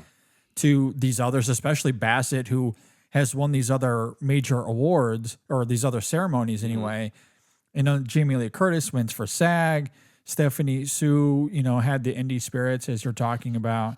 So it does kind of seem all over the place. I just haven't seen as much conversation around Carrie Condon as much as it's Angela Bassett because of the precursors that she's won and also the power of Everything Everywhere All at Once. Could Jamie Lee Curtis or Yeah. Sue just ride the momentum of that film and what it's doing across the board in terms of all Yeah. of these I categories? mean, So we're pretty close to early 2001 when a different person won Best Supporting Actress at all 5. Like it was yeah, the year of like Kate Hudson and Almost Famous, and Frances McDormand and Almost Famous, and Julie yeah, Walters and Billy Elliot. Like every ceremony, someone different won. So then we got to the Oscars in March of '01. Like who's gonna take it? And the person who won was Marcia Gay Harden for Pollock, yeah. and that she had not won anything until that night. That's So, incredible. That is so so incredible. in some ways, I kind of wish like Hong Chow had won at Critics' Choice. Yeah. So then everybody had dipped their toes in a little So then bit. we'd have 4 different winners, Yeah. and then going into Oscar, I could maybe predict Stephanie Hsu to win, which would Yeah. be Yeah. awesome. And it's not impossible. Like if Yeah. enough people, like if Everything Everywhere really does well on Sunday night, But I just feel like there's more industry love for Jamie Lee Curtis. She's a much more seasoned veteran, a known name. I feel like more people will check her name off the list than they will Stephanie. That like I just Mhm. don't think not enough people know who Stephanie is. Like I don't think that can happen. But Yeah. Angela Bassett, I'm like she's like her momentum has faded in the last 3-4 weeks. Like her two big wins started her off strong, and then it's really kind of faded. Like Black Panther: Wakanda Forever is not winning much. Like like for technical stuff and other Mhm. ceremonies. Like, and I wonder if enough people will just be like, I'm not going to vote for Black Panther: Wakanda Forever in acting. Like that's not happening. It's an MCU movie. Like give Yeah. me a break. Like there will be Yeah. those people, but I also think there's a lot of people who will look down and they'll be like Carrie Condon, Jamie Lee Curtis, okay, but that was kind of a nothing character in that movie. Angela Bassett Yeah. is my choice. I feel like there's going to be people who just see Angela's name and just be like, "Yep, And my that's choice." fair. Yeah, no, and she is very good in that movie. That one scene that was in the trailer, like that Oh, is a like that's the devastating. Yeah. most like powerful moment I think in a movie of any of these 5 nominees. Like maybe Yeah. Stephanie Shu at the end in the parking lot and everything everywhere. That's also a Yeah. great scene. But like in terms of like gravitas, power, emotion, you can feel her pain in that Oh, 2-minute, yeah. 3-minute It's scene. palpable. So Yeah. great. Like Yeah, if no, they just she play that clip over and over, I think Angela wins. and look, that's very fair. It's a captivating performance, and given the context and what it surrounds in terms of the meta qualities there, obviously it's very poignant, right? I mean, you can't really separate the real life events surrounding that film and that performance, and maybe the spellbinding nature of that is what draws voters to her. And look, it's a great performance. I do think the best performances though here are Carrie Condon and Stephanie Sue. Yeah. I think it should come down to them. Mhm. My vote would be for Carrie Condon. She was my personal vote for Best Supporting Actress Yeah. of the Year. But Stephanie Sue is again like a 1B or a 1AA. Like those two are really tied as far as I'm concerned. Like flip a coin. Like for me, either one of those winning here, I would be elated. Mhm. Jamie Lee Curtis, I admire and respect the hell out of her. She's probably 5th on this list for She's me. the weakest performance here. That would not Yeah. be a great win for like the history books. Like as much as I I love agree. her, I it's agree. not a great performance. Come on, give me Yeah, a break. I agree. That's like, hey, you've been around for a while. Here's an award. Like that's one of those. I do You feel know, like if Jamie Lee Curtis wins, it just proves once again that the winner can just be the one who really schmoozed the most, who really got out there. She has been she's been promoting out. this movie She's been out. hard since March of 2022. Like just every day if you follow her Yeah, Instagram and she's just out just like everything. on every talk show. I mean, in October they were starting to bring up like Everything Everywhere and she was like, I'm going all in, like I am all in on this movie and we're going to get it some. I mean, she like manifested a lot of this, I think, She Jamie Lee has. Curtis, and has worked really Yeah. hard. If she hmm wins, I'm gonna be like, she kind of like in part won this award through just sheer like determination. Just work and being out there. Yeah, I Yeah, mean, and I do understand why people would want to vote, in that regard. But if we're just talking about performance right. in the film, which is, let's be honest, that's what it should come down to. That's not What what it it comes should down be. to. But that's what it should be, and she would be 5th on the list. Hong Chow, I really love her in The Whale, and should be in the conversation Yeah, more, honestly. she's great. Mhm. So I mean, for all the reasons you've talked about, I could see this going a number of ways. My prediction though is Carrie Condon. Mhm. I just Probably think the that's where smart the choice. Academy is going to go. At the end of it, we'll see how that turns But out. All right, let's. I would love to see Angela Bassett win an Oscar. That would be really Yeah, cool. I would be happy. Yeah, She's no, I would deserving. not be She's had against so that. many great performances. Yeah, I'm going with Bassett. Probably wrong, but hey, going down with we'll the ship. see. We'll see. I love that. I love that theory. All right, let's get to Best Actor. So the nominees here are Austin Butler for Elvis, Colin Farrell for The Banshees of Inisherin, Brendan Fraser for The Whale, Paul Mescal for Aftersun, and Bill Nighy for Living. Man, what a lineup! I'm so in love with this lineup. Yeah. Very good. What do you got here? So this is the category I'm like very close to predicting Austin Butler. Like he's like very close here because I Mm, think he might win this. I do feel like he lost a little bit of momentum not winning at SAG. If Austin yeah. Butler had won at SAG, same thing if Carrie Condon had won at SAG, I would be going with them all in.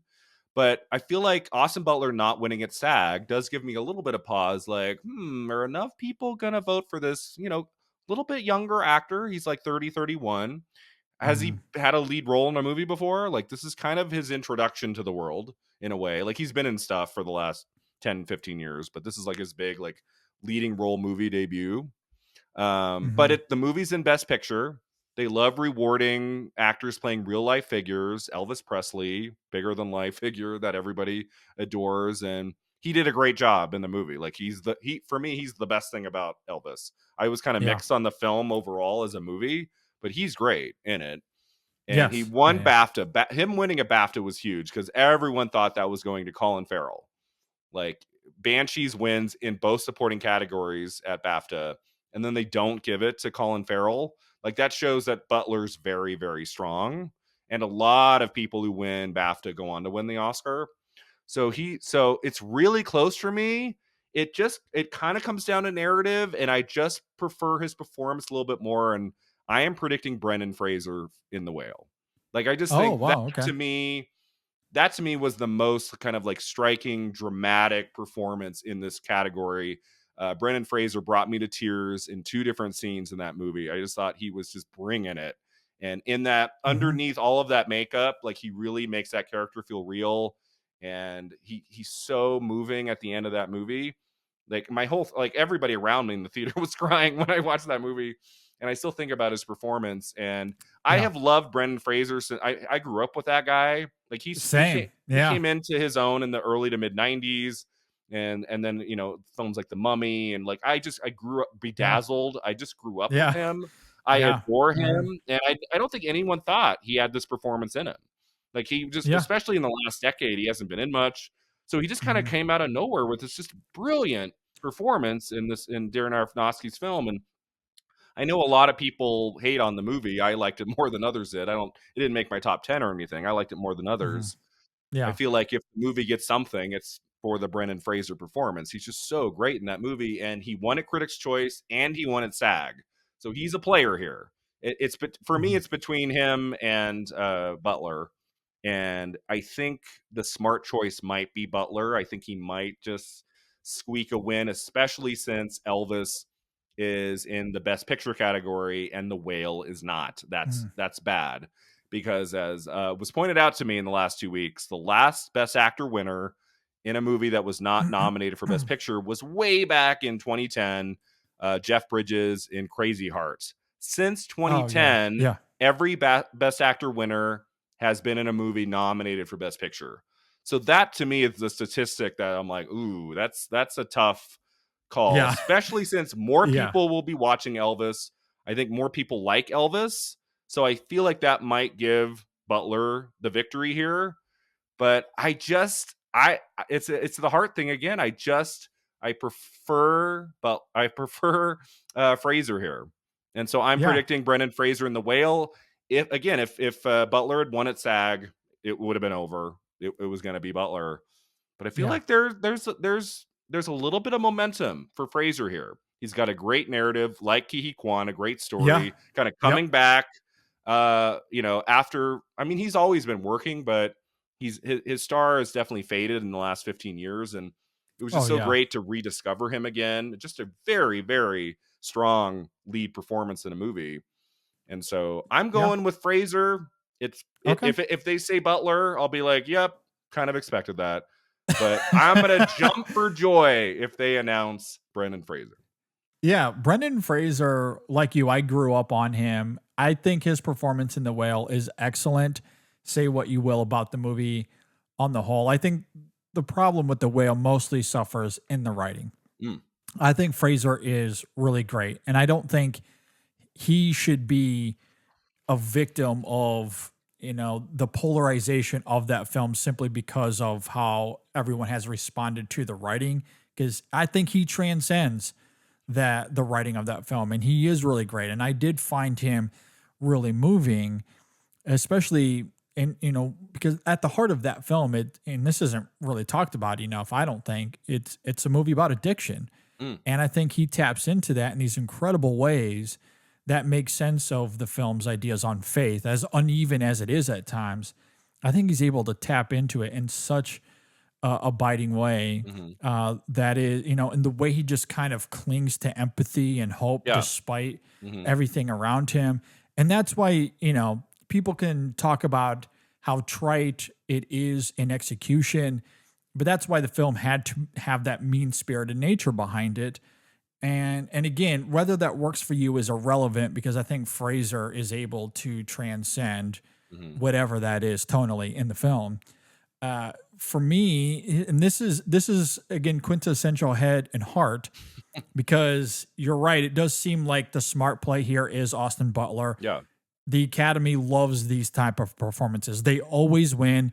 If you sign up for a movie and you're portraying a real life figure and you do a good job, you are not only going to get nominated, you are very likely to win an Oscar. Like, that's just how this works. And so Austin Butler is probably going to win here. And while he has lost momentum, it utterly blows my mind that Colin Farrell is not in the conversation. I know. More. Yeah. I cannot fathom how we have gotten to this point, because he gave two of the best performances of his career in 2022. He should be nominated for After Yang as much as the Banshees of Inisherin. Now, he's After great in the Yang Batman is too. much more, and he's great in the Batman as well. Like, he had the best year that any actor could ask for collectively on the whole. And yet he has somehow found himself on the outside looking in. So, my pick here for Best Actor is one of those. And I feel like every year you have to have one of these, or, we try to have one of these go big or go home kind of predictions. And this is going to be it for me. It probably makes no sense statistically in terms of momentum. I'm looking at this illogically, and I fully understand that. But my go big or go home prediction is Colin Farrell. Oh, that'd be awesome. That voters will come to realize that he had the best year that any actor could possibly have collectively on the whole. And we know that they do vote like that sometimes. And when you look at the year he had and the performance he gives in the Banshees of Inisherin, like, if he can't win an Oscar for that film and the year that he had, he's not going to win an Oscar. It's done. It's over. Like, if he can't win for this, especially given the competitors he's up against, and nothing against Fraser or Butler, but he's as good, if not better than them. And, because every now and then, this was kind of always the thing with DiCaprio, right? It's like, DiCaprio should have won for this and that. And it's like, you look at like who he lost to, and it's like, okay, I can kind of see it, until he wins for The Revenant. So it's like, there was always an argument there that, that DiCaprio could have, like, for him coming in second, I kind of get it. I don't know if that argument is here for Colin Farrell in this case. Like, to me, this was the best performance of the year, or the best year any actor could have had. I have to go with him. This is the one category I'm fully going with my heart. No guts, instead no of my glory. head. No guts, no glory. Just doing it. I'm pulling the trigger. He did win it. a Golden Globes. He won. He did win at the Globes. Yeah. What did someone say the other day? Like, the last time someone really just didn't win much or anything at all, and then took the Oscar, was Adrian Brody for The Pianist in 2003. Like, he came out of nowhere for that win. But part of the reason that Brody won was that there were a lot of people in the category winning things here, and then some winning here, and like, this guy would win at SAG, and then this other guy would win at BAFTA, and it was like, well, who's taking the Oscar? And then Adrian Brody wins in a surprise. So that could be the case here. There might be enough kind of going back and forth between Fraser and Butler that Farrell just kind of sneaks in. I don't think it's impossible. The movie's in Best Picture, Best Director. It's not impossible. Yeah, no, it's certainly not impossible. But hard. Yeah, very hard. He needed to win it. That would help. For sure. because I also think of, and I can't remember the exact context. Maybe you can fill in the gaps here. But a few years ago, what was it, 2018, 2019, when Olivia Colman won, and it was like Yeah. a big surprise. And we're like, oh man, no one really anticipated that. That's kind of what I'm hoping happens here with Colin Farrell's. Like, Yeah. he's kind of on the outside. No one's really expecting it. And then boom, they announce his So name. Olivia Colman, I mean, she was such a huge surprise because everybody thought they were going to finally give Glenn Close an Oscar Glenn on her Close. It was seventh the Glenn Close year. nomination. Yeah. But if you look back, Olivia Colman had a better shot than we realized because Olivia Colman, she won at the Golden Globes and she won at BAFTA. And then Okay. her movie had 10 nominations, including Best Picture, and The Wife was only nominated in that one category for Glenn Close. So when you look back, it's like, oh, that kind of makes sense. We should have been. I just didn't think they were going to snub her a seventh time. That just was not even. Yeah. I was in such shock. I was like, what? Couldn't believe it. Yeah. I think collectively we all had the same reaction, and I guess that's kind of where I'm coming from in terms of energy, at the very least here with Colin Farrell. So yeah, if Farrell had won at BAFTA, I might be predicting Farrell. I just felt like that was an easy get for him since Kerry Condon and Barry Keoghan won in the supporting categories. Why would they not give it to Farrell in lead? That just was strange to me. Yeah, which is why going with Butler makes the most sense here. Absolutely, it does, and I understand that this is not a logical pick. It is 100% no guts, no glory. That's the best actor. That's wrong. Because I just can't. I just can't wrap my head around not awarding Colin Farrell with the year he had. Like, and God love Austin Butler. He will have many other opportunities, I'm sure. Farrell has been around for a while. And I just, if he doesn't win here, he's just never going to win. That's the other thing I'm struggling with Butler. It's like, he's like 31. Like, I feel like Butler will have more chances in the decades to come for more nominations. I feel like some Academy members might just think, well, let's just give him the nomination this time. Let's see what he brings in the years down the road and see if we can reward him then. I mean, it's not super young. I believe Adrian Brody's the youngest Best Actor winner in 95 years at 29. And then Butler is like 31. So he's pretty close to youngest. If Butler was like 25, I'd say, I don't know. But that does factor into it too, I think. Yeah. And I don't think it's crazy to say that Farrell gives the best performance out of these five. It's not out of bounds to say that. Yeah. So it's not as if I'm coming from like I'm acting out of hope here. Yeah. Like, Farrell is very good and is as deserving as Butler. But I do think it's funny that Butler to me is the likeliest winner here, and we're both predicting different people. That's funny. It is funny. Yeah.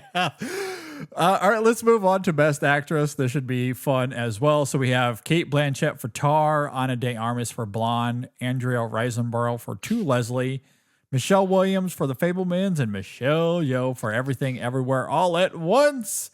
What do you got for this category, Brian? So if anyone has been following my Twitter feed or watches my videos, like, I have wanted 4 months for Michelle Yeoh to take this. We've only had one woman of color win Best Actress in 95 years, and that's pathetic. That's ridiculous. And as much as I love Cate Blanchett and Tar is my favorite film of the year. Cate Blanchett would be an amazing winner here. And if Cate Blanchett didn't already have that lead actress Oscar for Blue Jasmine, I might be leaning towards Cate Blanchett, but I'm like, Blanchett has enough. She's got 2 Oscars already. What is she, in her early 50s? Like, Blanchett would be a very young 3-time winner. Like, Meryl Streep had to go a long while after Sophie's Choice to win her 3rd Oscar for The Iron Lady 29 years later. And I just feel like Cate Blanchett will probably have another 5 to 7 nominations in the next 20 to 30 years. Whereas Michelle Yeoh, this might be her one chance, at least in lead actress, to ever win an Oscar. And it's such a deserving performance. She is on another level in Everything Everywhere. She's the glue that holds the movie together. She's funny. She's sad. She plays every emotion. She plays a variety of different characters so beautifully. in a 2.5-hour movie. She really holds it together. And I feel like she's an icon. She's a beloved figure going back to Crouching Tiger, Hidden Dragon, even before that. And this is kind of like the role of her lifetime. This is a role of her career. This is the moment for Michelle Yeoh. And I want to see Yeoh win this. And her win at SAG was huge. Cate Blanchett had won. Well, they both won a Golden Globes, but then Cate Blanchett won Critics' Choice and she won BAFTA. And I went, I think it might be over. This might be Blanchett sweeping. And I thought it comes down to SAG. The only chance Yeoh has at winning at the Oscars, I think, at this point, is if she can win at SAG over Blanchett. And she did. And then she won at the Independent Spirit Awards over Blanchett the other day. The momentum is slowly moving in Michelle Yeoh's direction. And I feel like that momentum hit at just the right time. Because as we're speaking right now, Oscar voting is almost over. Like the 5-6 day window of Oscar voting came right after the momentum of her SAG win, and then in the middle of her win at Independent Spirit Awards over Blanchett both times, where Tar did not do well. It only won cinematography at Independent Spirits, whereas at SAG and Indie Spirits, Everything Everywhere just like swept, just at a huge haul in like most of its categories. So the momentum hit at the right time as they're voting. So I feel like it'll be close, but I am predicting that Michelle Yeoh will win on Oscar night. Love to hear it. And I don't really have too much to add. I echo everything you just said there. Cate Blanchett is phenomenal in Tar. It's a great and if she performance. wins, I will be very happy for Cate Blanchett. She's one of the very best we have working today. But this is Michelle Yeoh's time. Yeah. And I think she gives a performance that is equally worthy. Yes. That is equally excellent. And what I really love about the performance, and I've talked about this a few times, we might have even talked about this last time we got together as well. What I really love about Michelle Yeoh in that film, a film that is absolutely wild and audacious and not using subtlety all that much. But Michelle Yeoh is somewhat antithetical. Like it is a really contemplative and restrained performance for the most part. A lot of what she's doing in that film is simply reacting to the carnage around her. Yeah. And yet through that introspective performing, she is able to render all of those emotional ranges that you're talking about. And it is absolutely incredible. And even when she is diving into the dialogue, again, it's not very cathartic. It's often playing into that kind of restrained approach. And it's in some ways it's not your typical Oscar performance in that way. Even though the film is so bombastic and weird and crazy. And I love it, but yeah, it's a very, like, it's not like Lydia Tarr at all. Like Cate Blanchett in that film is very biting and she's snarky and there's a lot of dialogue through a lot of that film. Now there is some great subtlety in that film, don't get me wrong, but that kind of like, that's not the kind of performance that Michelle Yeoh is giving here. And so it does make for an interesting, I guess, debate or a dichotomy between those two and who's going to win and what kind of performance that these voters are going to go for. But at the end of the day, I'm with you. As simple as it is to say Cate Blanchett has Oscars, Michelle Yeoh has none. Yeah. And when everything else is equal, and I do think that everything else is equal, then my vote's going to Michelle Yeoh. And I imagine many are going to vote that way. Plus, there's also just the general momentum, the huge wave that is Everything Everywhere All at Once. It just feels like we're heading in that direction and people are finally saying, yeah, it's Michelle Yeoh's moment. It's her time. Let's give, the second woman of color in 95 years. Like, give me a break. It's ridiculous. Exactly. And she's more than deserving.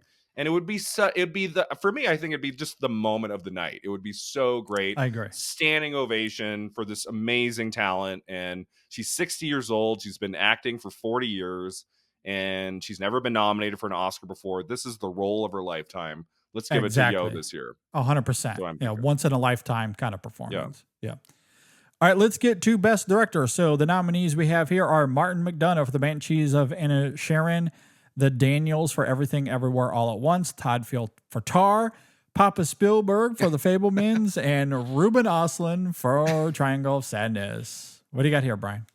So I think director and picture are pretty well set. I mean, you never know. Sometimes they throw a curveball and we're all going to be like, what? Like, it could happen. But I do think that the Daniels take this after their win at DGA. I was predicting that Spielberg was going to win there. Kind of a legacy win there, since he has not really won a major directing prize since Saving Private Ryan in the late 90s. He's done lots of great work since. He just got nominated last year for West Side Story. The Fabelmans is his most personal film, and he did a great job. It's in my top 10. I love The Fabelmans. Same. That just felt like that's where we reward The Fabelmans. We give director to Spielberg.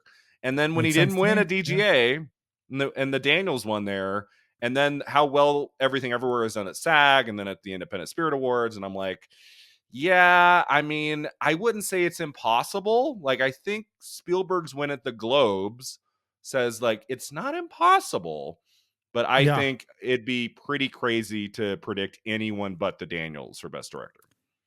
Yeah, no, I think it's as simple as that. A part of me wants to think that they'll spread the love around because we know everything is going to, it is going to take home Oscars and most likely take home Best Picture.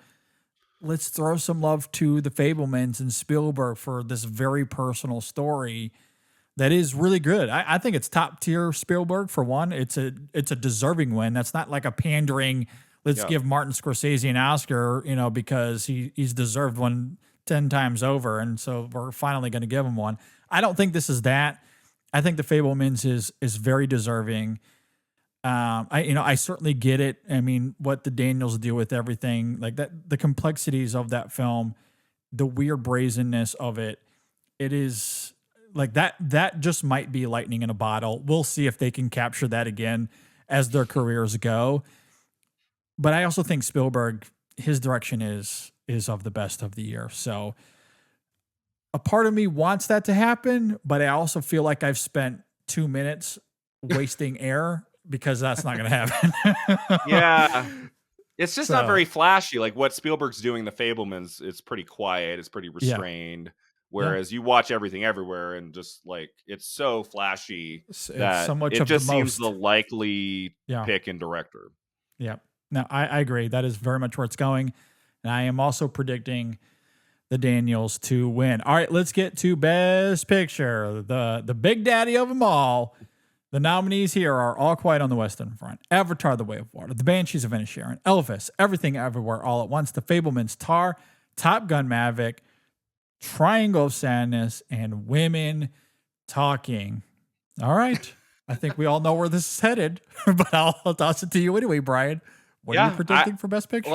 I don't think Everything Everywhere All at Once has this 100%. I do think there could be a huge surprise on Oscar night, but very, very slim chance. I think the wise choice here is to predict Everything Everywhere All at Once. It won a PGA, won a Critics' Choice, won a DGA, won a SAG, won an Independent Spirits. It didn't win at Golden Globes, and it didn't win at BAFTA. It doing very poorly at BAFTA is the only pause I have. I think, well, they really didn't like it over there. And I think there's a lot of voters in the Academy that kind of predict the way or vote the way that BAFTA does. So that's like the only pause I have. So I'm like mentally prepared for like a stunner win in picture, but I think 99.9% it's going to be Everything Everywhere All at Once. That's my prediction. Yeah, I'm with you. Everything Everywhere All at Once is the prediction. This is also where I'm curious about the tally. Earlier we were talking about transparency. What is the final score? That I would love to know. I want to know what's number 2. Is it All Quiet on the Western Front because it got 9 nominations? Is it really that close to Everything, or is it The Banshees of Inisherin? Obviously, that got a ton of love as well. The Fabelmans, maybe. Yeah, I'd be curious what the final vote is. If All Quiet was in director, I'd be a little bit hesitant to just go all in on everything On everywhere. everything. Yeah. It not being in director makes me think Yeah. that would be It just a blows my mind. crazy picture win if Like it over Ruben Ostlund. Like I don't yeah understand how Ruben Ostlund gets in when it over Edward like Berger. yeah. All Quiet. Yeah. All Quiet has 9 nominations, but you're gonna nominate the guy for Triangle of Sadness, which has what, 3 on the night? Yeah. Two, I'm 2 or still 3? I'm still kind of stunned that Triangle of Sadness gets picture, director, and screenplay in the categories, but we don't nominate Dolly De Leon and supporting actress. That was weird to What me. are we doing here? What are yeah? That makes She's no a sense to delight me. in the last hour of that movie. She's so I great. agree. Like, She's why do we very give deserving. give it these three category nominations that weren't really expected? Like, I think some predicted Yeah. picture, but I definitely was not predicting director. That was a huge surprise on Yeah. Oscar nominations morning. It makes no sense. And then Dolly De Leon doesn't make it into the 5 at supporting actors. That was weird. You know what was a really great film, and we should nominate it in all the categories, is All Quiet on the Western Front. But let's not put him in director because that makes it seem too obvious that we like this movie. It directed itself. It directed itself. Exactly. Yeah. Anyway, Everything Everywhere All at Once is going to win Best Picture. We all know that. It's just a matter of who finished in second. That's what we'd like to know.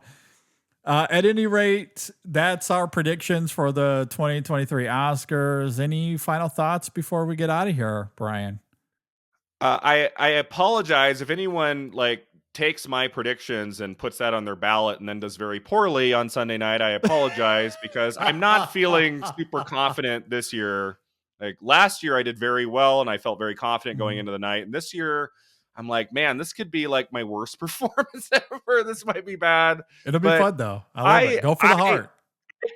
I come usually I'm like, you know what? If I do very poorly, I would rather not vote or predict the movie that's expected to win, and then the winner ends up being the one I love. Then I'm like, oh, I hate when that happens.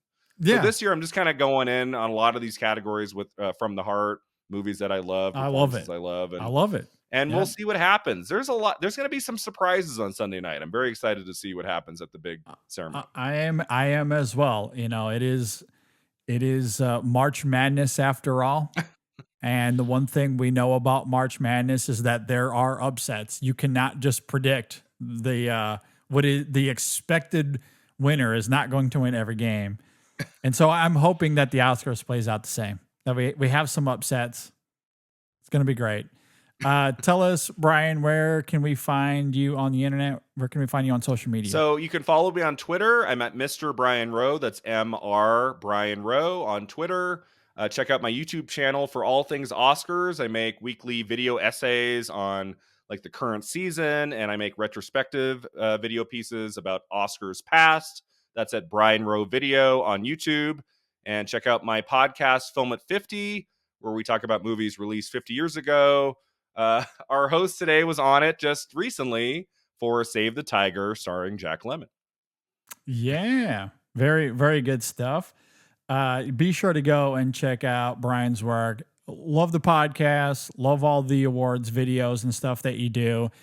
Cannot recommend it enough. And obviously follow him on social media. He's a madman on Twitter. Yeah. You definitely want to follow him. It's a ton of fun. I love checking out all your stuff there, Brian. So I really do appreciate you being here. Appreciate your time and all the passion and fun and all the heart that you brought to your predictions this year. It's really great stuff. So really do appreciate it. Be sure to stay tuned for the podcast this weekend as we will give our reactions to all the winners and everything that happens. Obviously, we talked about the actual categories. There's going to be a bunch of filler, a host. Hopefully, there's no shenanigans this year. We shall see.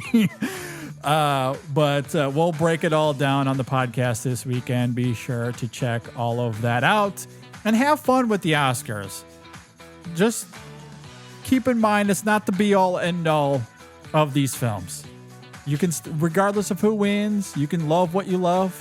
We don't have to fight about it. It's okay. If the film, if the performance, if whatever you want, if it loses It's fine. It's still good. Still good. Can we can all agree to behave and be friends at the end of this, I hope? That's my plea anyway. Anyway, thanks, Brian, for being here. I really do appreciate it.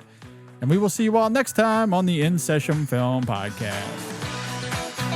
I hope we get an appearance from Rakakuni.